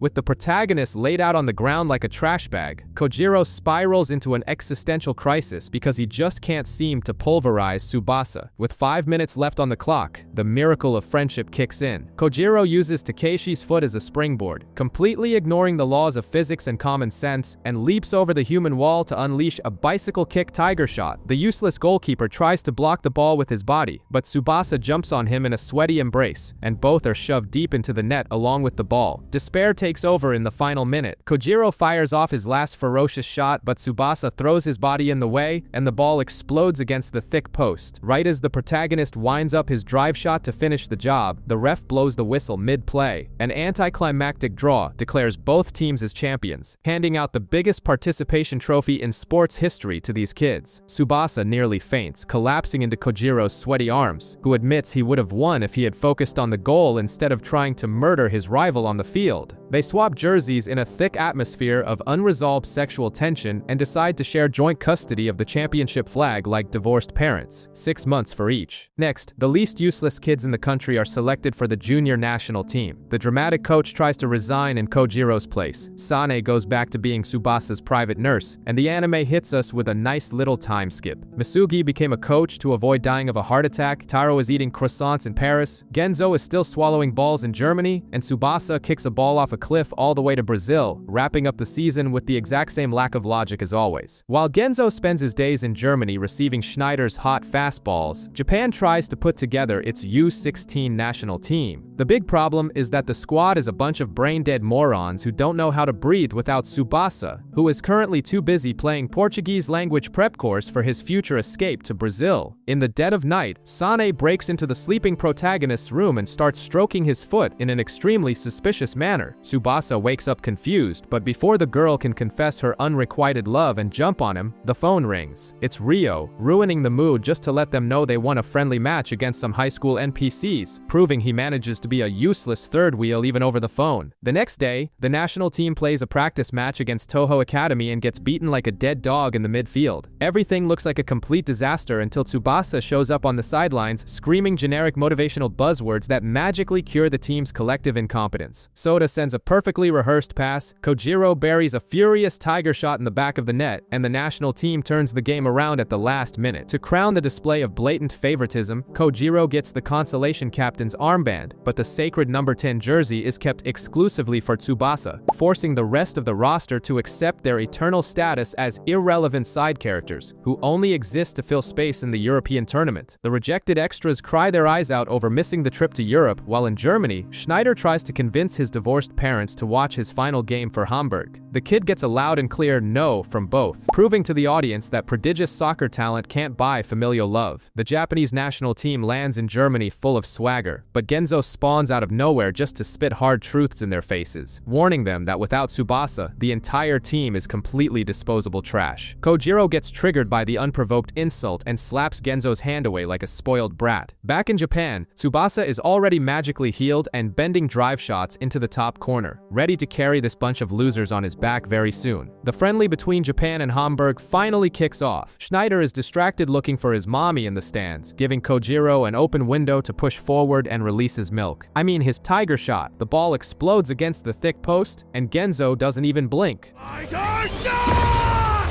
It's a long shot from outside the penalty area. The ball exploded! It slammed into... All of Japan panics and starts throwing every possible animal and tool at the goal, falcons, eagles, and razors, but Genzo swallows every single ball with the greatest of ease. It soon becomes obvious that Genzo asked the Germans not to mark anyone, just to watch the Japanese embarrass themselves on their own. Once Hamburg decides to play for real, the massacre begins. Schneider snaps out of his existential depression, intentionally kicks the ball right into Kojiro's ugly face, and sends the idiot flying. Next, the German tears through the entire Japanese defense like they're traffic cones and busts Wakashimazu's goal wide open without breaking a single drop of sweat. Hamburg sinks the Japanese defense right out of the gate, scoring another goal and bumping the score to 2-0. Wakashimazu stays planted to the ground like a useless tree, realizing Schneider's shot impregnated the net before he could even blink. Meanwhile, Schneider's dad plays the role of sidewalk stalker, watching his ex-wife walk out with some random guy. Back to the bloodbath on the pitch, Schneider unleashes a jumping volley, but Wakashimazu manages to pull some strength from the beyond to parry it. Tsubasa arrives at the stadium by car with Katagiri, foaming at the mouth to stick his drive shot into Genzo. The problem is that the game is intense, and when the Tachibana twins try an aerial circus trick to feed the ball to Kojiro, Schneider simply bulldozes the striker without mercy, leaving the kid on the ground whining that he took 2 hits to the ankle. Genzo uses the chance to mock Kojiro, and Schneider decides to humiliate him further by kicking the ball from one goal all the way to the other, forcing the Japanese keeper to stretch out entirely just to avoid more embarrassment. A quick flashback shoves Genzo's first day in Germany in our faces, where he was bullied by the foreign players but shut everyone up by blocking their shots with his actual face. In the present, Schneider's sister almost turns into asphalt pate when she trips in the street, getting saved at the last second by the Italian Zeno Hernandez. In the second half, Tsubasa begs to enter the pitch, but Kojiro and Matsuyama throw a tantrum, claiming they don't need a national savior. Wakashimazu bleeds like a slaughtered pig and is finally booted to the bench, only for the backup keeper to step in and watch Germany make it 6-0. In a fit of pure desperation, Kojiro carries the ball right to Genzo's face and fires off a tiger shot, scoring Japan's single consolation goal. Genzo has the audacity to call Kojiro a coward for shooting from so close, and the two start throwing hands like Neanderthals in the middle of the pitch, ending with Kojiro tossing his captain's armband in the trash. Genzo whines to the coach, revealing that playing the insufferable villain was all a master plan to teach Japan's flop of a team a lesson in competitiveness. While the team cries over their miserable defeat in the locker room, Matsuyama tells everyone to suck it up and get back to training. Wakashimazu announces his bloody hand is good as new and confesses that Schneider's shot is absurdly superior to Kojiro's. To make the striker's suffering worse, Katagiri delivers a twisted gift from Coach Kira, a ball 3 times heavier than Kojiro's ego, meant for him to train with until his legs fall off. Japan arrives at the stadium for a friendly tournament, and Rio thinks the German girls are all wet for him, when in reality they only care about the hot blonde Franz Schester. Out of nowhere, Genzo announces he's coming back to the Japanese national team, but Wakashimazu growls back, saying he won't just spread his legs and hand over the starting spot so easily. The friendly against Bremen begins, and Schester makes Japan look like a bunch of traffic cones, dominating the midfield and effortlessly dropping 3 goals on them in a humiliating fashion. Japan manages to squeeze out 2 goals in the second half but still loses anyway. To completely break the team's psyche, Italy beats Bremen and decides they aren't going to play against Japan because it would be a pathetic waste of time. Offended by the rejection, Tsubasa grabs a ball and invades the Italian pitch by himself, penetrating their entire defense without asking permission and leaving everyone eating his dust. He goes one-on-one with the goalkeeper and buries a drive shot into the net before the Italian can even react.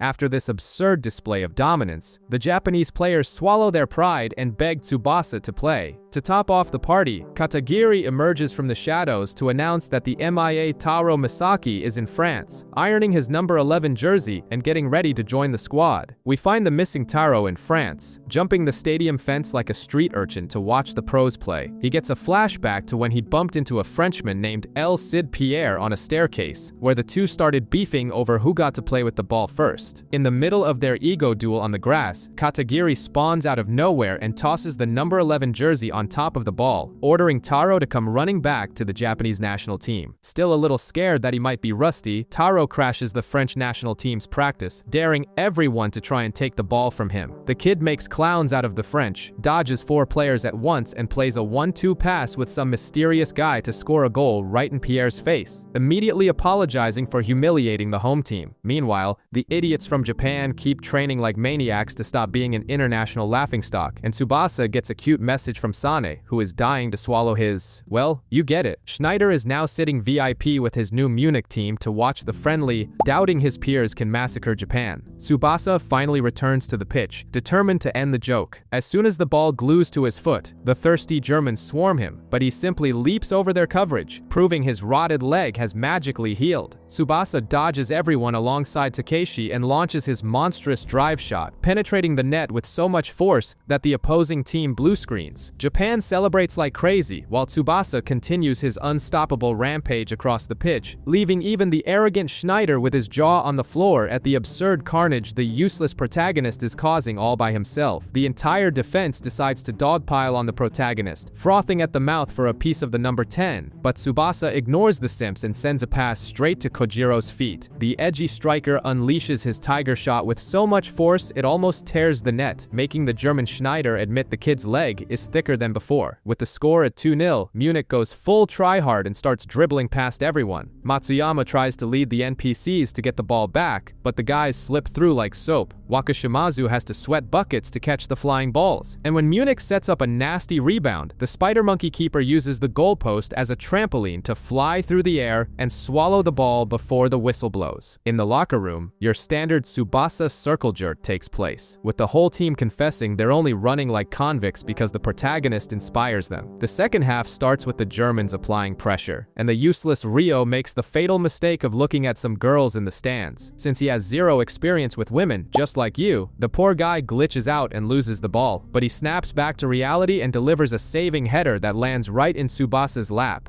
The opposing team gets so obsessed with grabbing the protagonist that they forget about the rest of the world, leaving everyone else wide open. Matsuyama receives a pass, fires a shot that tears up the grass, and, upon hearing the announcer call the low-flying attack an eagle shot, decides to steal the copyright and name the move himself. In the final minutes, backup goalie Morisaki steps in to miraculously save a ball, proving that miracles do exist. Nida fires a falcon shot that kisses the post, but Tsubasa is already flying in on the rebound to nail a humiliating bicycle kick and close the tab. Schneider turns his back in a huff, vowing revenge, while the protagonist's parents drool over the TV with the start of the France tournament knocking at the door. While a bunch of extras gossip about failed love confessions, the coach reveals he registered the terminally ill Misugi to play, totally ignoring the chance of the kid having a heart attack on the field. Given a declared day off, the sweat-addicted protagonist can't keep his hands off his balls and runs around Paris like a crazy tourist until he faceplants into the Eiffel Tower. Oh,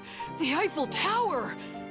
It's taller than I thought it would be. It is in this romantic setting that he runs into none other than Taro, and the two exchange those deep, longing looks of people who can't bear to live apart anymore. Somewhere else, Sane plays Mother Teresa and breaks up a street fight, slapping a band-aid on a random boxer and delivering a cheap motivational speech about not using your fists. Back on the pitch, the Golden Duo's reunion is magical. Tsubasa and Taro start rubbing their balls against each other at high speeds during practice, showing that their chemistry is stronger than ever. But the joy is short-lived because Genzo decides to channel his inner toxic online lobby gamer. He trashes everyone, humiliates the goalie, and makes Kojiro froth with rage. Later, he confesses to the protagonist that he's just being a colossal dick on purpose to make the team run out of pure anger, guaranteeing he won't take the field and steal the spotlight.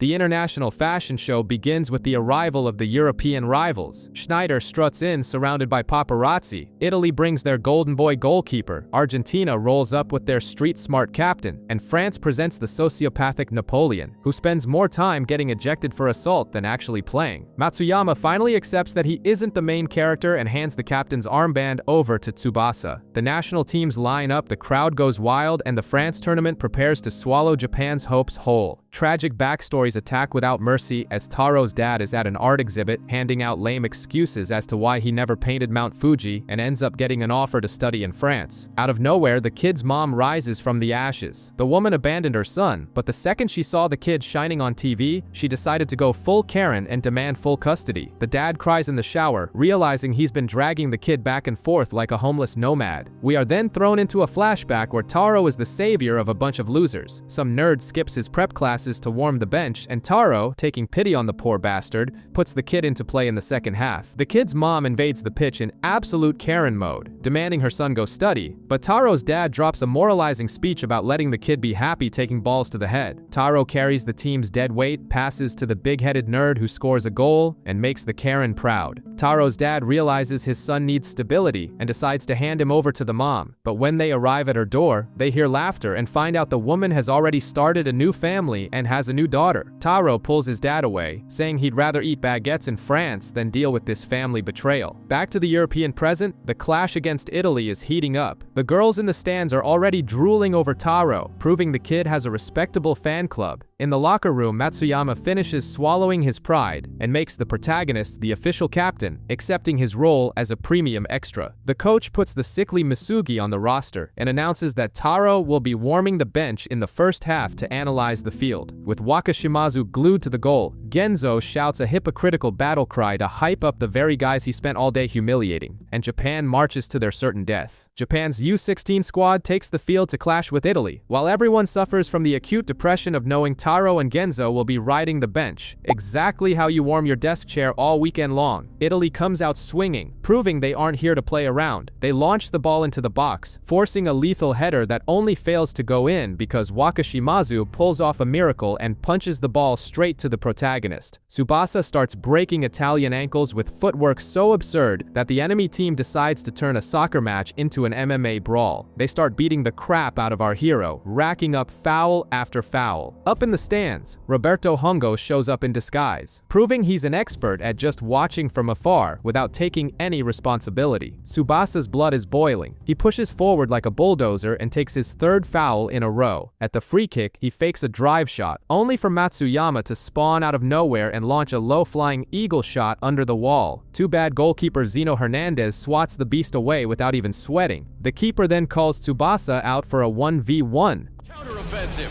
Look, the ball! Get back! Wait, what's this? Bring it. Goalie.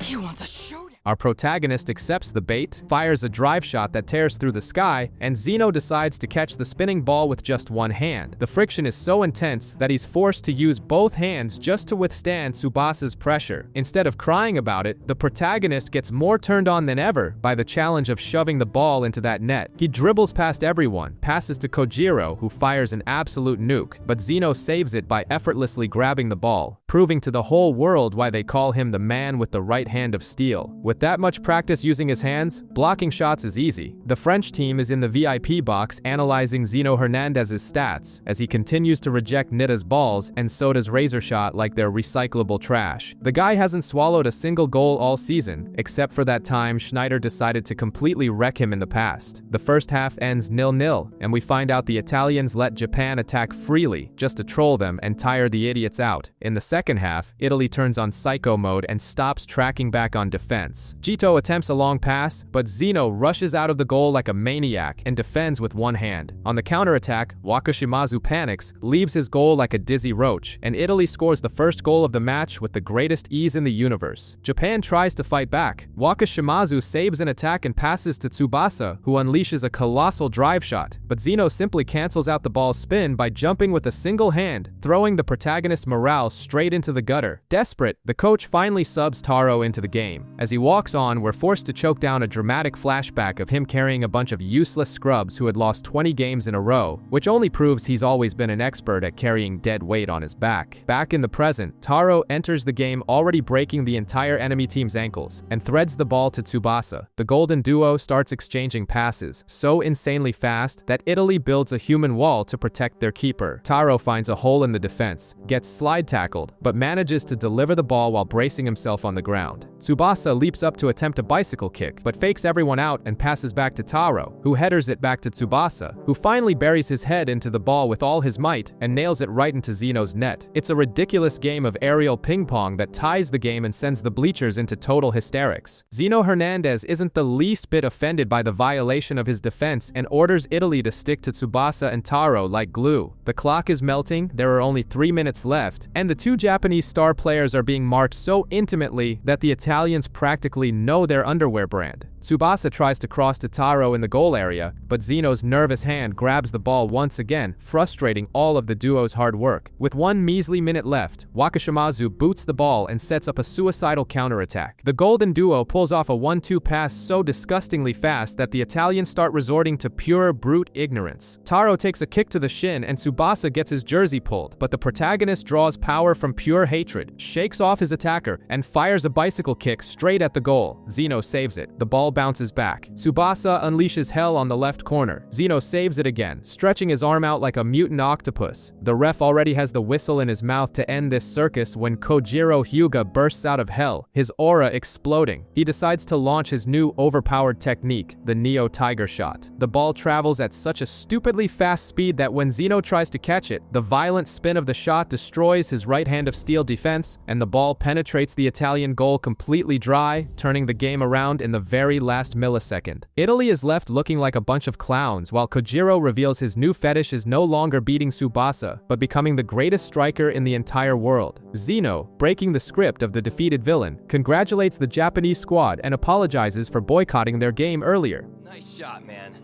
This was the first time I ever gave up 2 goals. About that friendly we... Katagiri tries to demand explanations from Roberto Hongo in the stands, but the shameless bastard plays dumb and claims he was mistaken for someone else. Meanwhile, in the backyard matches, Schneider makes a total joke out of Canada by scoring a hat-trick in a humiliating 4-0 beatdown, and Uruguay beats the brakes off Belgium, setting the stage for the next bloodbath. The French national team steps onto the pitch led by the fabulous Pierre, ready to crush the inventors of football, also known as the English. Pierre dances across the field, dodging everyone like he's running from the IRS, and delivers a divine assist, but the striker blows the chance, completely choking at the climax. On the bench, Napoleon cries rivers of tears demanding to be put into the game, proving he has the maturity of a baby who just lost its pacifier. While the spoiled brat complains, England ignores Pierre, pushes forward like a bulldozer, and buries the first header into the back of the net. Napoleon, of course, takes the opportunity to blame the coach. France hits the panic button, playing with the IQ of a doorknob. Pierre tries to carry this team of useless dead weights on his back, firing a violent shot, but the English captain blocks it with his own body. The British bombardment continues, forcing Pierre to cross the entire length of the field just to clear a ball off the goal line, while Napoleon keeps whining on the bench, exactly like you when your Wi-Fi goes down. The coach finally gets sick of the crying and puts Napoleon in. The guy steps on the pitch, steals the ball, calls his own team trash, and demands they feed the ball softly right to his feet. Pierre accepts the submission. The two tear through the enemy defense, and the ball is passed to Napoleon.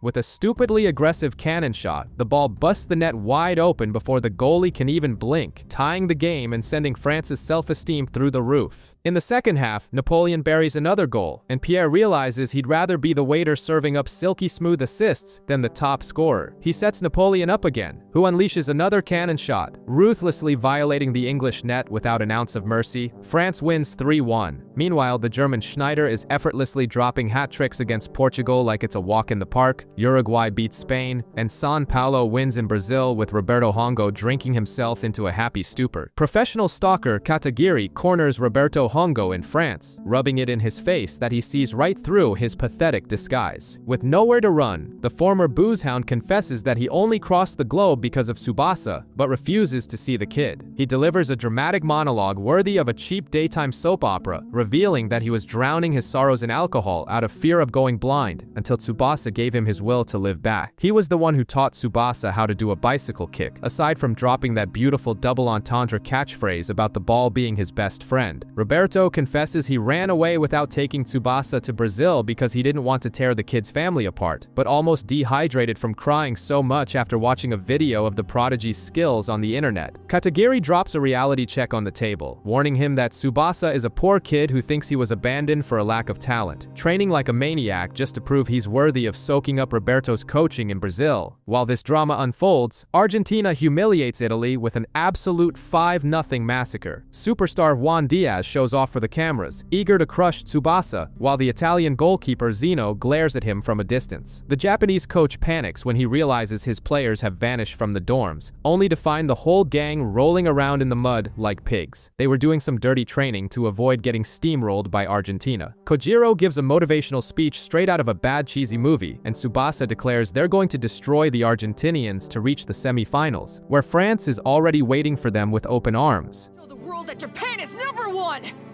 Let's win this! The tournament is ours! Yeah! The finals against Germany. We'll pay them back then. Tsubasa.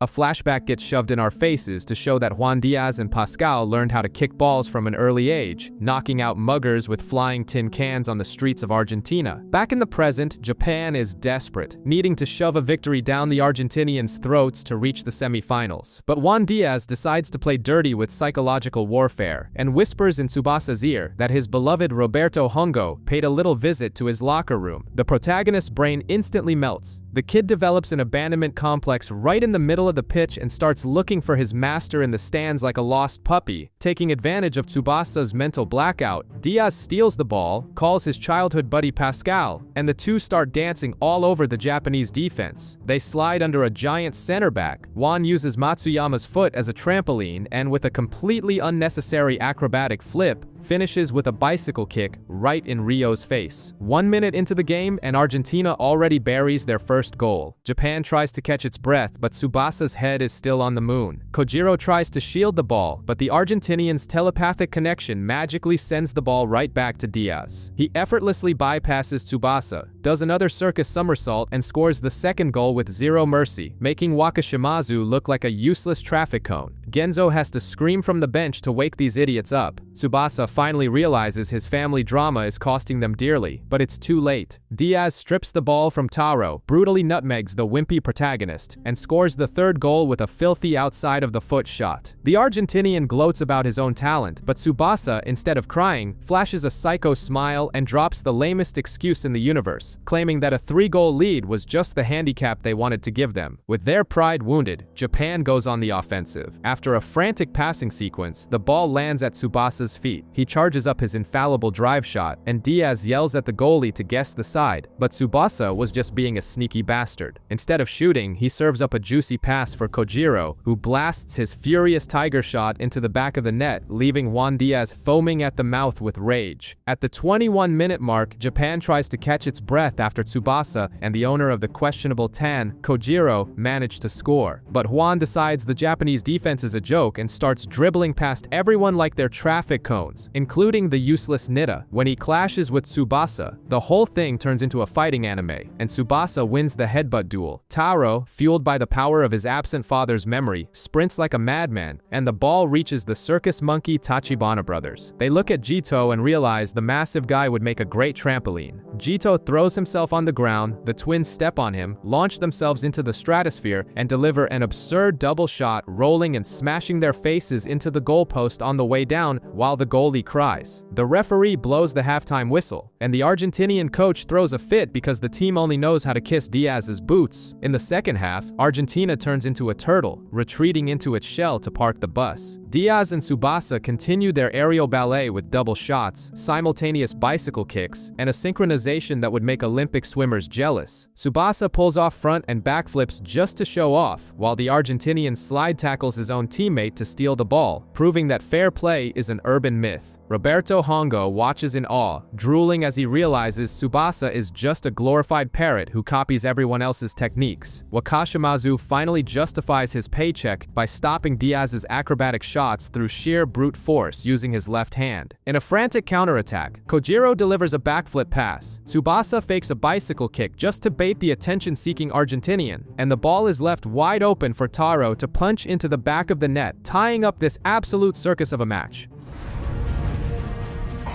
Toro! Go for it, Misaki! And it's in! Goal! The ref blows the whistle and Juan Diaz is already foaming with rage because he refuses to accept a tie against a bunch of random teenagers. He charges forward looking to humiliate them, but gets stiff-armed by Taro. Argentina then activates butcher mode and starts handing out slide tackles to everyone like flyers on the street. The ball bounces back to the cocky Argentinian, and the anime takes a classic dramatic pause to shove an overcoming adversity flashback in our faces. We find out Diaz has been kicking balls since he was 9 months old in the slums of Buenos Aires, met his personal mascot Pascal at age 5, and carried his family on his back by winning under 14 tournaments, proving that at that age, the only thing you were good at was embarrassing yourself on the internet. Back in the present, Juan runs right over another player like a bulldozer, ignores Soda's razor tackle, leaves the Karate Kid goalie eating grass, and scores, flipping the scoreboard once again. Tsubasa gives the lame excuse that he forgot to mark the guy because he was too focused on attacking. Kojiro praises the useless protagonist, and the Japanese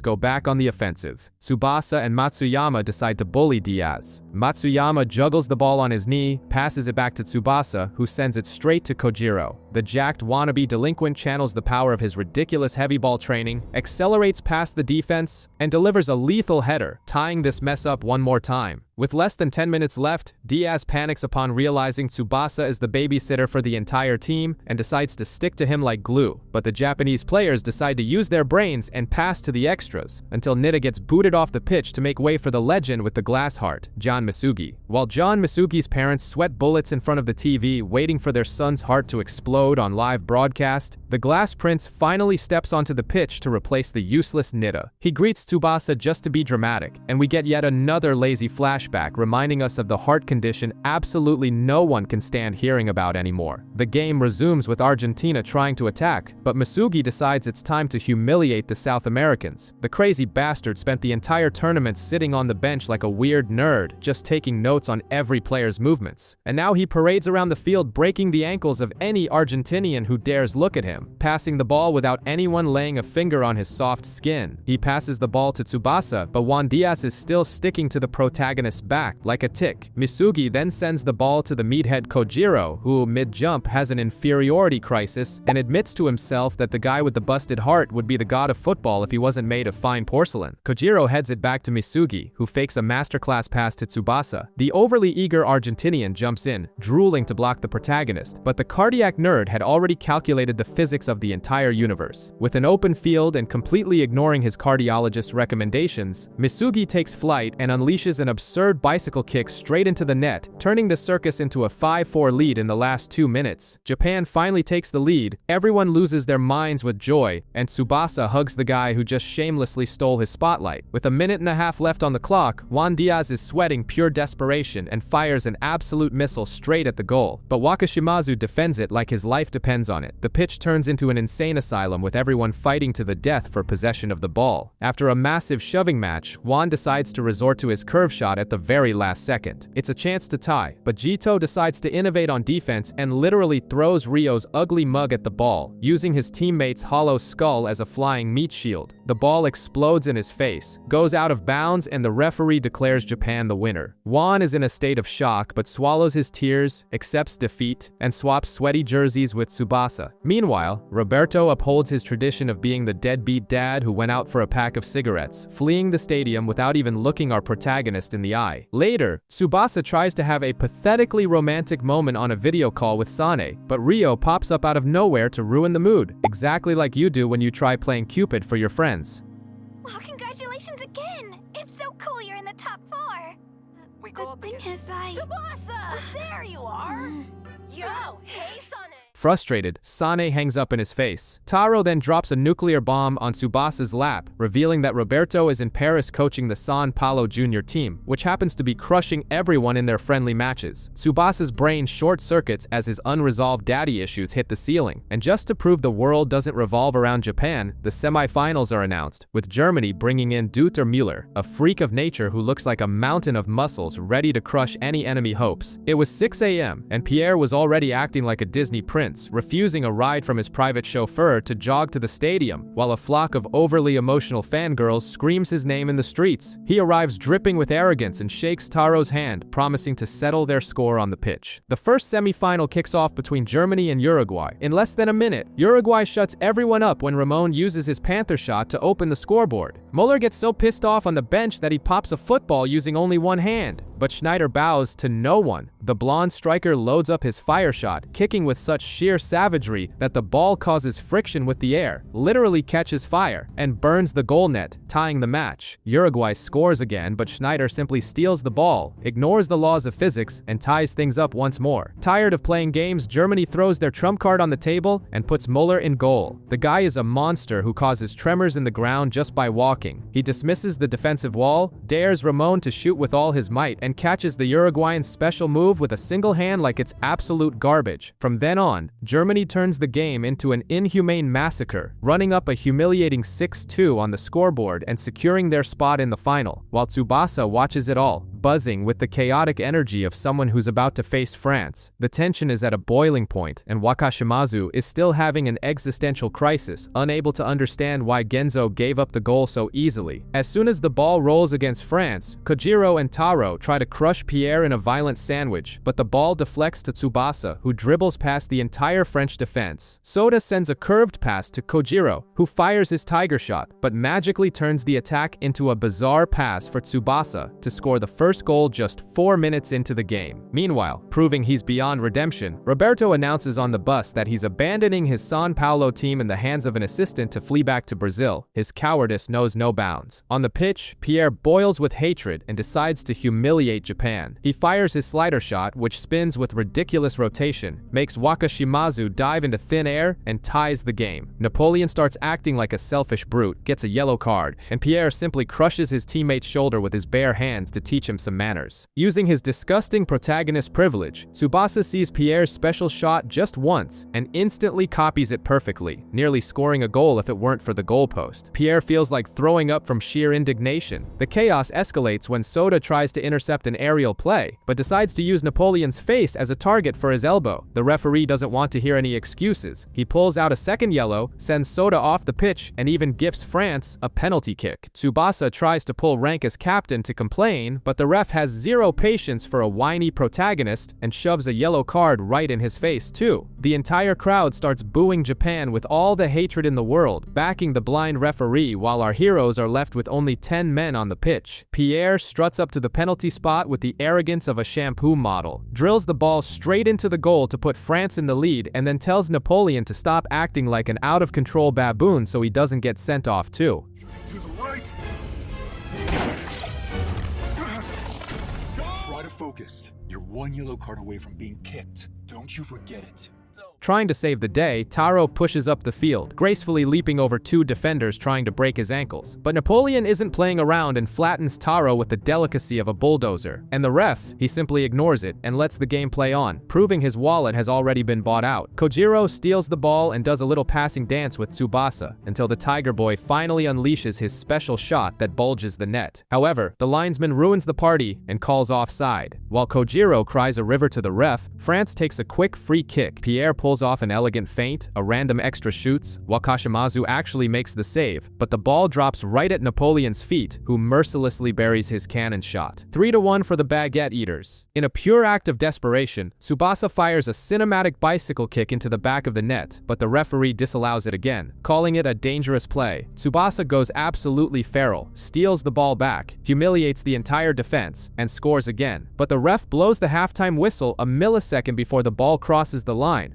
wiping out Japan's third goal and making it crystal clear that he hates Japan. In the locker room, it feels like a funeral. Sota cries over his guilt. Kojiro throws a chair at the wall like a spoiled teenager, and Tsubasa punches the concrete, telling everyone to take their rage out on the pitch. Meanwhile, Pierre plans an offside trap under a torrential rain that has just started falling. In the muddy second half, Tsubasa fakes out his marker and passes to Kojiro, but Pierre's trap works perfectly, and the ref calls yet another offside, crushing Kojiro's dreams once again. But after a save by Wakashimazu, Tsubasa fakes a shot, fools even his own shadow, and rolls it backward. Kojiro finally unloads all his pent-up rage into a tiger shot and actually scores this time, making the embarrassment slightly more bearable. Japan celebrates Kojiro's goal as if they had won the lottery, while Pierre just flips his blonde hair and acknowledges the numerical advantage is gone. Taro and Tsubasa try to slide on the wet grass for a double tackle on the French captain, but Pierre simply leaps over the two idiots like he's dancing ballet. The ball falls to Wakashimazu, but useless Ryo manages to lose possession right after. Napoleon primes his cannon, and Wakashimazu miraculously saves it one-handed. The rebound lands at a French striker's feet, who sends it into the net, but miracles do happen. The ref finally blows the whistle in Japan's favor, disallowing the goal because Napoleon left Isawa bleeding on the ground like a crushed tomato. With Isawa out of commission, the fragile glass prince Masugi takes the field to try and hold off Napoleon's brute force. Tsubasa and Pierre go face to face, and the Frenchman has a tragic flashback revealing how hard his childhood was because he was absurdly rich and the target of other people's envy, finding comfort only in kicking a ball. Pierre tries a pass to his lackey, but Masugi uses his massive brain to command a flawless offside trap. The ball falls to Tsubasa, who remembers a rainy game from 3 years ago and gets a motivation buff. He humiliates Pierre with a sharp dribble, winds up for his long-distance drive shot, and the ball falls from the sky straight into the back of the net, tying the game. The French crowd panics, so Pierre delivers a cheap motivational speech to his teammates. They push forward with everything they've got. Napoleon fires another missile, and Wakashimazu catches it, but the ball keeps spinning wildly in his hand, making it glaringly obvious to everyone that his right arm is turning to dust. With less than 10 minutes left, Tsubasa draws the defense and passes to Taro. Pierre tries to chase him down but suffers the ultimate embarrassment by slipping on his butt on the wet grass. Taro tees up the ball for Kojiro to shoot, but the rainwater stops the ball dead in its tracks, completely ruining the climax. Napoleon recovers possession, and the French duo prepares to finally unveil their ultimate attack. Pierre and Napoleon start exchanging perfectly calculated passes, inventing the Eiffel attack, which basically consists of running while drawing a landmark on the pitch. Matsuyama tries to end the circus, but is treated like a training cone as the Frenchmen advance. Realizing that Napoleon's secret is feeding sweet passes to Pierre's right foot, Taro goes in for a suicide slide tackle the exact millisecond the pass is made. Pierre, oozing sheer disgust, simply switches his planting leg mid-air and shoots with his left, jumping over Taro. Right foot, he uses an outside kick with his left. Misaki fails to intercept the ball. Masugi throws himself in front of the ball to try and stop the attack, and both kick the ball at the same time, sending it flying high. Pierre heads it to Napoleon, who unleashes his ruthless cannon. Wakashimazu tries to use his completely busted right hand to save it, but the ball smashes into the crossbar, leaving a clean rebound for Pierre to jump and score with the utmost ease. Even losing, Tsubasa refuses to accept reality and tries to push forward, but the wet pitch sabotages his passes, and France just clears the ball anywhere. Realizing the ground has turned into a useless swamp, Tsubasa gives up on being skillful and just tries to blast it into the goal, but Napoleon uses his massive body to block the impact. Kojiro tries to grab the rebound but is surrounded and neutralized. Pierre is already smiling, tasting the croissant of victory with only 3 minutes left on the clock. In an act of pure desperation, the Japanese coach unleashes the acrobatic monkeys onto the field. The Tachibana brothers sub in, use the giant Jito as a human trampoline, and fly into the stratosphere to fire their double shot. But the absurd happens when Pierre simply intercepts their secret technique mid-air, destroying Japan's last hope. With only 1 minute left, Taro decides to stop being a side character. He sprints with the ball, dribbles past the entire French team, and goes one-on-one with Pierre. Taro shoots weakly, the ball gets stuck in a puddle again, and it turns into a rat race between him, Pierre, and the goalie. Taro attempts a low shot that deflects off Napoleon, but Tsubasa pops out of nowhere and kicks the ball up. Seizing the chance, Taro jumps and buries it into the back of the net mid-air. The ref blows the whistle the exact millisecond the ball crosses the line, but this time, surprising absolutely no one who understands plot armor, he allows the miraculous goal, tying the match at the last second and forcing everyone to suffer through 20 more minutes of extra time. Pierre is frustrated but decides to play motivational coach to try and turn the game around, while the French manager finally realizes he burned through all his substitutions like a bingo addict and now has to play extra time with a squad that can barely stand up. Seeing that Wakashimazu's right hand is completely useless, Tsubasa devises the most genius tactic ever. He, Taro, and Kojiro will handle everything up front, and the rest of the team can serve as punching bags on defense. As soon as the ball rolls, Pierre and Napoleon are already riding the Eiffel Tower momentum, but Tsubasa steals the ball and sends it to Kojiro. Our angry striker plows through 3 Frenchmen at once but ends up kissing the grass with a bleeding leg. Pierre takes advantage of the corpse on the ground, dodges everyone, and sets it up for Napoleon to fire. Wakashimazu makes a one-handed save, worsening his injury to a point where his arm is about to fall off entirely, and Masugi also starts feeling sick because his heart has already warned him it's going to stop. With the whole team looking like ICU patients, Kojiro gets the brilliant medical idea to rip off his own shirt sleeve and tie it around his ankle, swearing this cures hemorrhaging. Tsubasa and Taro try a double shot that humiliates the goalkeeper, but unfortunately hits the post. France counterattacks. Pierre machine guns the goal, and Wakashimazu parries it in pure desperation because his right hand has become dead weight. Amid the chaos, Ryo uses his ancient technique of taking a ball to the face to make a pass, proving that his ugliness is entirely tactical. Napoleon winds up for his cannon shot, but Kojiro appears out of nowhere, absorbs the velocity of the Frenchman's ball, and returns fire right between the poor guy's legs straight into the goal. But the referee, clearly bribed and hating Japan, blows the whistle for halftime and blatantly disallows the goal, maintaining the tie and the humiliation. It appears the whistle ending the half blew right before the kick was made.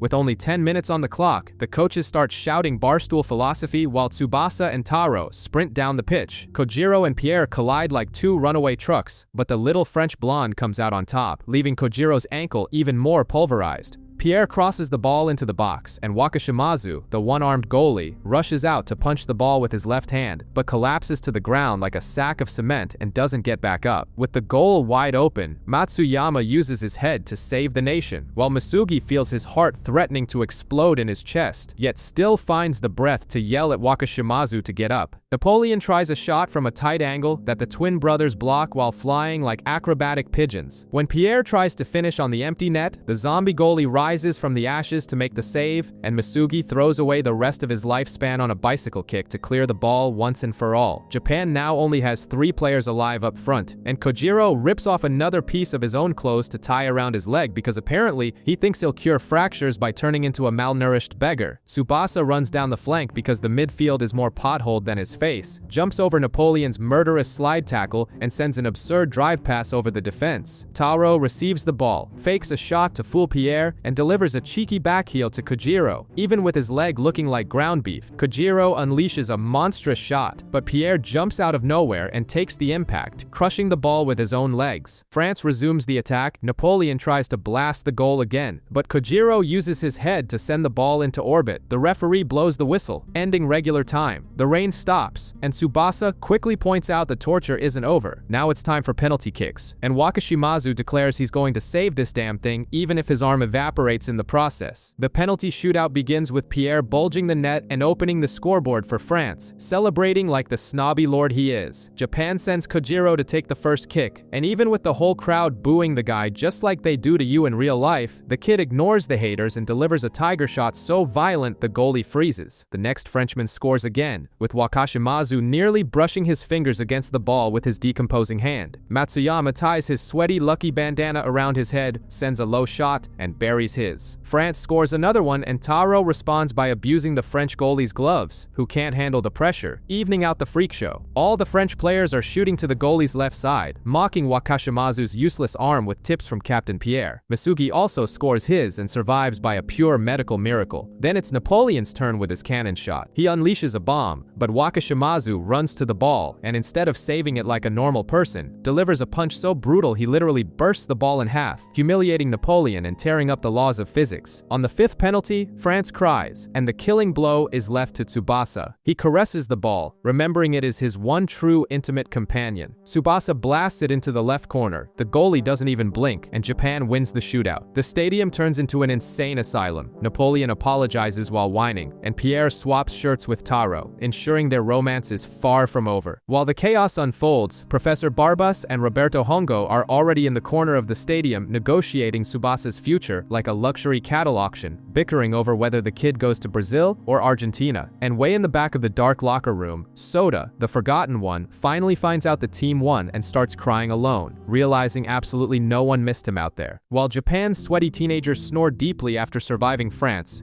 Genzo proves that sleep is for the weak. On the other side of the world, Kanda punches the air while his friends watch TV. In France, Tsubasa wakes up to 32 notifications, probably ignoring 31 of them, until he notices the message from Sane, the founding president of the Friendzone fan club, begging for an ounce of attention. Taro's dad also calls just to secure his screen time. The coaching staff is panicking because half the team has turned into hospital scrap. Misugi's heart must be beating to the rhythm of a broken clock. The acrobatic twins are grounded, and Kojiro's legs aren't responding. Katagiri cries a river, but the coach dumps the responsibility into the hands of the only lucid guy, Genzo. The superstar goalie shows up with a tablet displaying the results of his sleepless night. He stalked every single boy on the German national team, compiling an obscene dossier on their quirks and weaknesses, proving that invasion of privacy wins championships. Whatever it takes, coach. Check your phones, I just sent it. I put together a summary about each of the players, including their strengths and weaknesses. The referee cancels Soda's card out of pure plot convenience, giving him a free pass to dish out flying dropkicks in the final. When Genzo takes over the starting spot, Kojiro swallows his pride and gives a sappy speech, revealing that Genzo acted like a toxic sociopath on purpose just to make the team's primates train harder. Everyone gets emotional and welcomes the capped freak back between the posts. Meanwhile, Schneider is frustrated because his daddy abandonment issues are flaring up. His dad was cancelled in the past for putting a star player on the bench, but now the Munich coach wants to recruit the entire family to the club. The main event erupts with helicopters and paratroopers dropping from the sky as if World War III is about to be settled on a grass pitch. Roberto and Barbas spy from afar. The crowd screams hysterically for Tsubasa, and Germany goes into paralyzing shock watching Genzo walk out to gobble up the opposition's balls. Germany parades in green while Japan sticks to their classic dingy white. Genzo gives a desperate pep talk, begging the defense not to let Schneider penetrate his box, admitting the blonde can bury half his shots from a distance. The only thing he knows about Mueller is that the giant is a lefty and absolutely terrifying. The ball rolls and Tsubasa is already using Genzo's stalker dossier to predict that Chester always drops to the left. He shamelessly steals the ball and the golden duo begins their sweaty passing show. Taro is violently run over by the defense, but the ref plays dumb and lets it slide. The ball falls cleanly to Nida, who literally shakes in his boots and wets his pants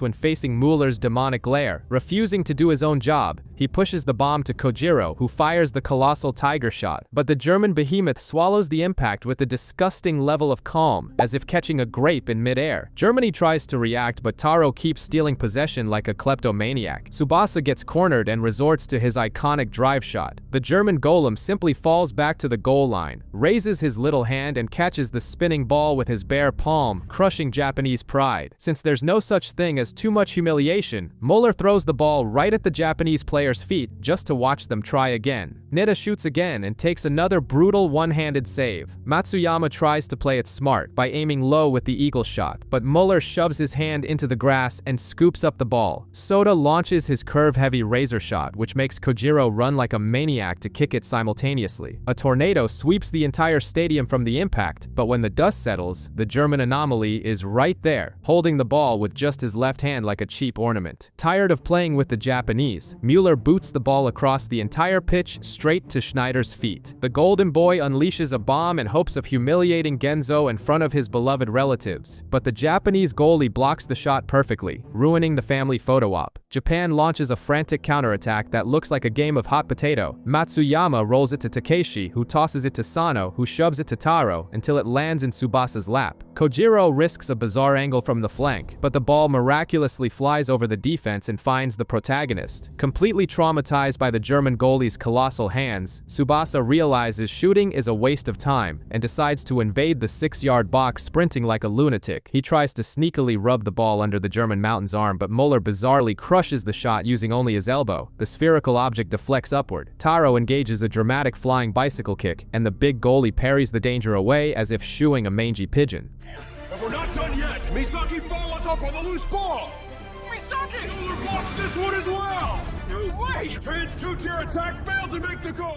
The scoreboard remains aggressively tied at 0. On the goal kick, Muller throws it to Chester, but Schneider has a psychotic breakdown of impatience, steals possession from his own teammate, and decides to carry the country on his back. Sick of waiting for a pass right in front of the goal, the blonde charges forward, running over anyone who dares to breathe in his direction. Soda tries to mow down the kid's legs, but he freely leaps over him. Matsuyama goes at him and Schneider traps the ball between his feet mid-air, spitting in the face of physics. He ignores the meat walls of Jito and Rio and blasts the net in the blink of an eye. Genzo stretches completely and manages to avert disaster. Ignoring the save, Schneider strikes a dramatic pose for the stands, swearing that next time he'll ram it deep into the back of the net. Germany steals the ball again. Chester runs over Takeshi, leaves Taro and Tsubasa eating dust, and hands it to Kaltz. The trickster fakes serving a juicy ball for Schneider to shred the defense, but it's all a sadistic illusion. He rolls it to another random German who fires a direct shot, leaving Genzo with wide eyes and in a cold sweat. Genzo pulls off a miraculous last-second save, leaving the giant Muller foaming with envy. Since the big guy spent his whole life locked in a basement training and never played an official match, wanting to prove who the true alpha of Germany is, Muller launches the ball and the counterattack begins. Tsubasa tries to play around with his balls in the midfield, but an impatient German defender chops down his shin, conceding a dangerous free kick. With the wall set up, Muller simply shoos his teammates away, wanting to take Tsubasa's shot on his open chest. In a bizarre set piece, Tsubasa slips and passes the ball to Kojiro, who swallows his tears and unleashes a tiger shot aimed directly between the goalie's legs. What no one expected was that Muller is an expert at protecting his own hole, remembering his childhood trauma where his coach threw 1,000 giant rocks between his legs until he learned to close his guard properly. Muller saves it by a hair, and the rebound falls into Japan's lap. Tsubasa fires a low shot, making the big goalie fumble and drop the ball. In a desperate sprint, Tsubasa charges forward, but takes a point-blank ball straight to the face, passing out on the grass like dead weight. With the protagonist kissing the ground, Germany throws a party in the midfield. Chester launches it to Schneider, who fools poor Jito by faking a bicycle kick, but steps on the ground, spins his body, and sends an impossible rocket. Genzo stretches completely, but the ball bulges the net. With Germany opening the scoreboard, Tsubasa finally wakes up from his nap, saying the game was just about to really start, acting as if he hadn't just taken a bullet to the forehead. Japan restarts the game with the famous golden duo trying to outsmart the German defense, but Kojiro Hyuga decides it's time to shine solo. He steals the ball from his own teammates and unleashes a screamer, once again aiming right between the goalie's legs. The ball bulldozes through 2 defenders like a blind tractor, leaving the rebound for Nida to try another shot at Muller's gap, but the massive goalie catches the whole thing with ease. Refusing the humiliation, Tsubasa steals the possession back, dribbles past half the European continent, and joins Kojiro to fulfill any fan's wet dream. The two strike the ball at the exact same time, creating an absurd fusion of the drive shot and the tiger shot. The missile tears through the air toward the goal, but Muller gets flashbacks to his sadistic training regimen, where his coach would throw soccer balls mixed with boulders tumbling out of dump trucks off the top of a cliff. Channeling this traumatizing memory, the German monster stops the most powerful shot of the century with a single hand, leaving everyone looking like idiots while Kojiro's leg goes back to gushing blood. Muller clears it for a counterattack and Japan goes into total desperation mode, with everyone throwing themselves at Schneider like starving ticks. With no room to finish, the blonde kid crosses it to Chester, who fires it at the goal. However, Genzo punches the rocket back instead of catching it. The rebound turns into a literal aerial circus. Kojiro and Takeshi pull off a double bicycle kick to cross the ball, and Taro flies in for a header, entering a colossal test of strength against Muller's massive hand.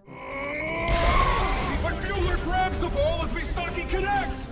That's when Tsubasa sneaks up, plants his feet on Taro's back to give him a push, and finally penetrates the unbreakable defense, forcing the ball into the net and tying the game in the midst of the chaos. With the score tied, Roberto Hongo cries rivers of tears in the stands, remembering how Tsubasa learned to play with balls way beyond what he had taught him. Meanwhile, a mobster disguised as an executive named Katagiri shows up with the Argentine coach to reveal a bet worthy of a loan shark. If Japan loses, Tsubasa goes to Argentina, but if they win, the kid becomes Roberto's property in Brazil. On the pitch, the first half is almost over when Schneider steals the ball from some random useless player and tears through the Japanese defense. The striker dribbles past two guys at once, pulls off a cheeky 1-2 with Kaltz, and unleashes a demonic bomb. Genzo leaps with everything he's got, but the ball blows his ridiculous hat off and smashes against the post, ending the first half. With his forehead leaking blood, Genzo tries to act tough, warning Schneider to try hitting it harder, while the German swears he's gonna bury 2 balls in the back of his net in the second half. In the German locker room, the vibe is straight out of a military funeral. The coach rips goalie Muller a new one for being an arrogant liability, while Schneider demands respect for German traditions because Japan is playing way too well. Meanwhile, up in the stands, a primetime soap opera takes over the Jumbotron. Schneider's deadbeat dad shows up to flirt with his ex-wife, finding out that her supposed lover was just an office manager, bringing great relief to the traditional German nuclear family. On the Japanese side, the cheesy power of friendship reigns supreme. Kojiro, with a rotting ankle, announces he isn't leaving the game until he swallows Germany whole, and the rest of the team hugs it out, super motivated. Katagiri finally finds Tsubasa in the hallway and drops a cryptic message from Roberto, telling him to remember page 52 of his notebook. Our protagonist's brain finally jumpstarts, and he realizes his old child-abandoning master might be hiding right there in the stadium watching everything. The second half explodes onto the screen with Japan dominating possession, while Tsubasa decides the midfield is the perfect place to start a mental book club and read Roberto's damn 52-page diary. Before he finishes his imaginary reading, Kaltz steals the ball, waltzing down the pitch and dodging slide tackles until Taro decides to plant both feet onto the ball along with him. The deflection spills over to Schneider, who fires a missile at the goal, but Genzo punches the ball away like he's beating up a loan shark's debtor. Germany keeps pressing, and Kaltz tries to score straight from the corner kick, but Rio's shiny bald head acts as a bat to save the day. The Germans go into desperation mode, machine gunning shots from every angle, but Genzo has turned into a walking brick wall and saves absolutely everything. Kaltz tries to be a smartass with a cheeky chip shot, but our goalie pulls off an Olympic-level leap and deflects it with his fingertips. With possession recovered, Tsubasa finally reaches page 52 of his mental delusion, where Roberto philosophizes that soccer is fun. Fueled by the magic of friendship, he starts floating across the turf like a bird freed from its cage, humiliating the German defense. Kaltz tries to stick to him, but Tsubasa does a double pike spin and launches what looked like a shot, but was actually a soft through ball slipping right into the defense's gap straight to Taro. The poor guy tries to blow his load on the shot, but the goalie deflects it. Tsubasa anticipates the rebound, but Schneider and Kaltz arrive for a violent double-team sandwich. They kick it at the same time, making the ball spin in an epileptic rhythm that no one can control until Tsubasa steals it back. He charges right at the goal, but his little leg goes numb from the previous hit. Instead of crying about it, he relies on centrifugal force and sends the ball backward with a bicycle kick, serving the main course to Kojiro. With Schneider's leg also in shock, Kojiro leaps over the German and fires the tiger shot deep into the net. The giant goalie even tries to catch it one-handed, but Kojiro's ball is just too thick, slipping through his fingers and blasting in.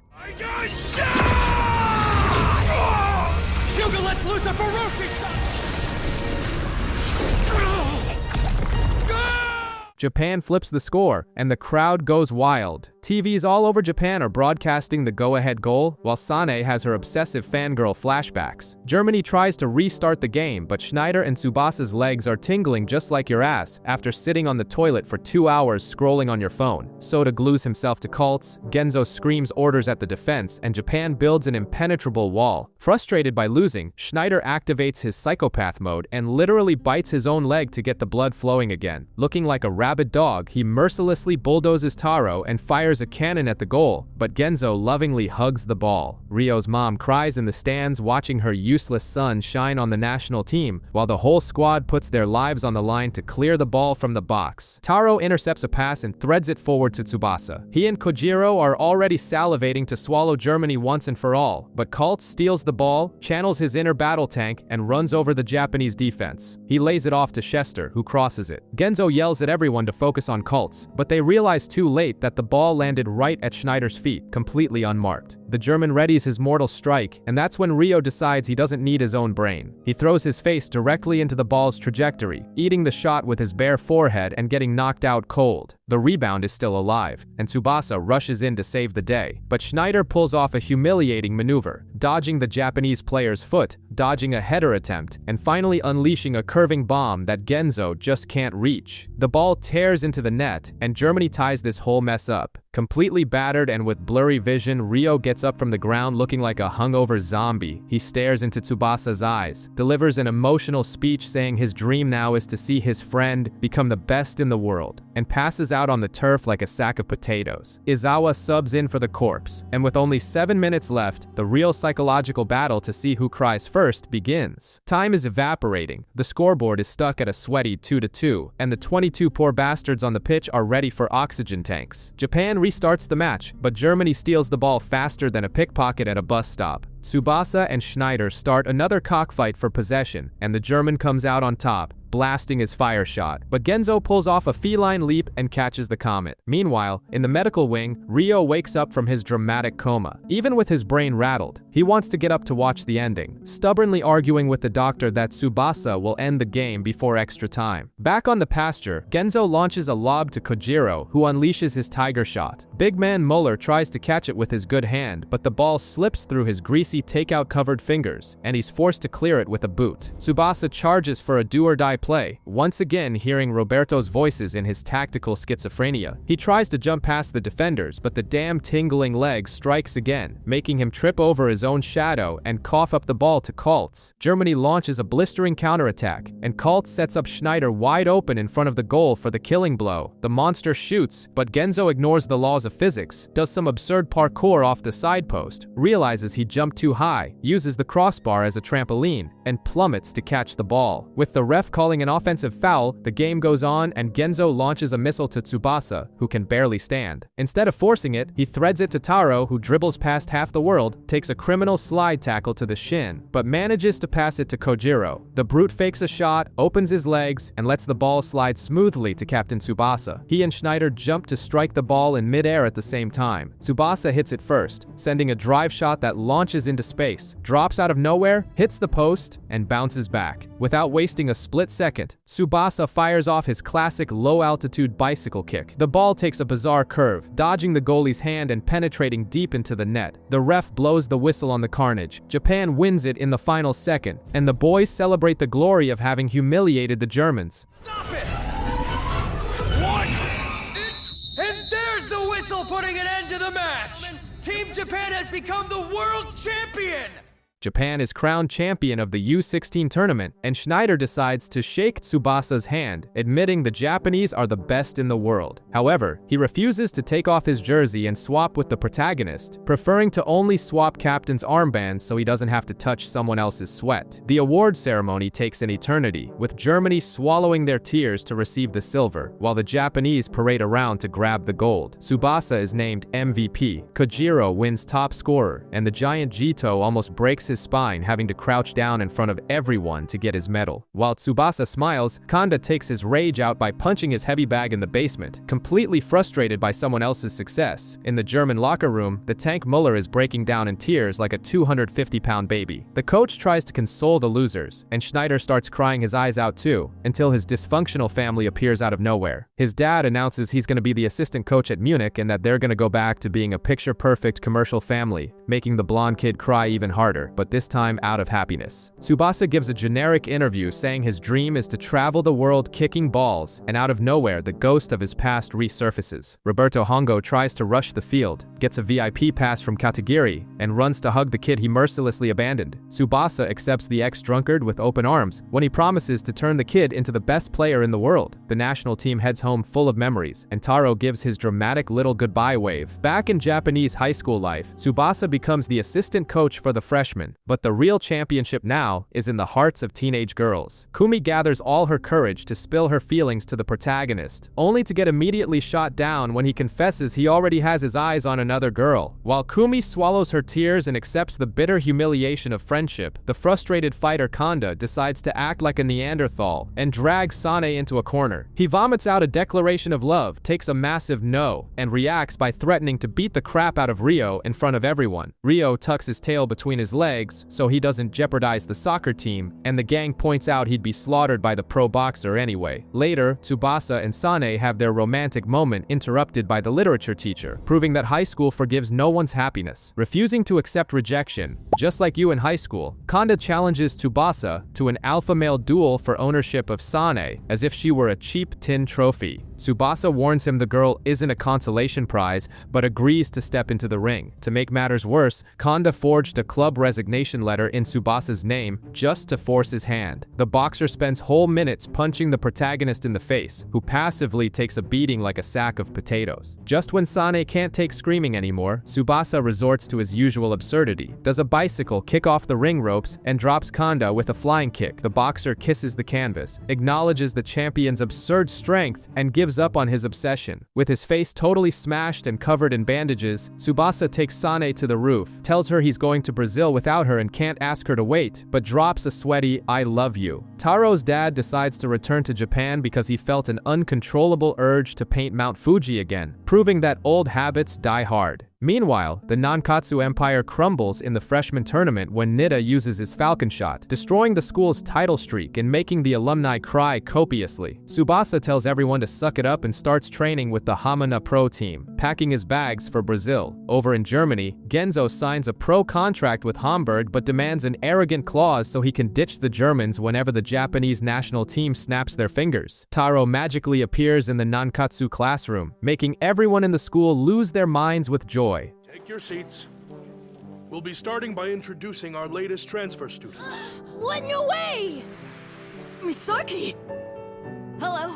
Time passes, and Katagiri tries to push Tsubasa onto the main Japanese national team, but the coach rejects the idea. In a moment of pure Mexican telenovela drama, Katagiri takes off his sunglasses, shows off his completely ruined eye, and begs Tsubasa to carry Japan's dream on his shoulders. Possessed by sheer audacity, Tsubasa crashes the Japanese national team's friendly match against a college squad. He tosses his jacket to the wind, steals the ball from a bunch of grown men, and starts dribbling past half the world, megging them left and right. The coach gets so furious at the clown show that he charges at him and violently shoves the protagonist to the ground before he can shoot. But, realizing the kid's skills, the coach drops his guard and recruits the invader right on the spot. Officially entering the game, Tsubasa unleashes his famous drive shot. The ball beats the hell out of the net, and he screams to the universe that he's going to be the greatest player in history. Over in Germany, the bleached blonde Schneider decides to set the pitch on fire with his fire shot, scoring for Munich and humiliating Hamburg.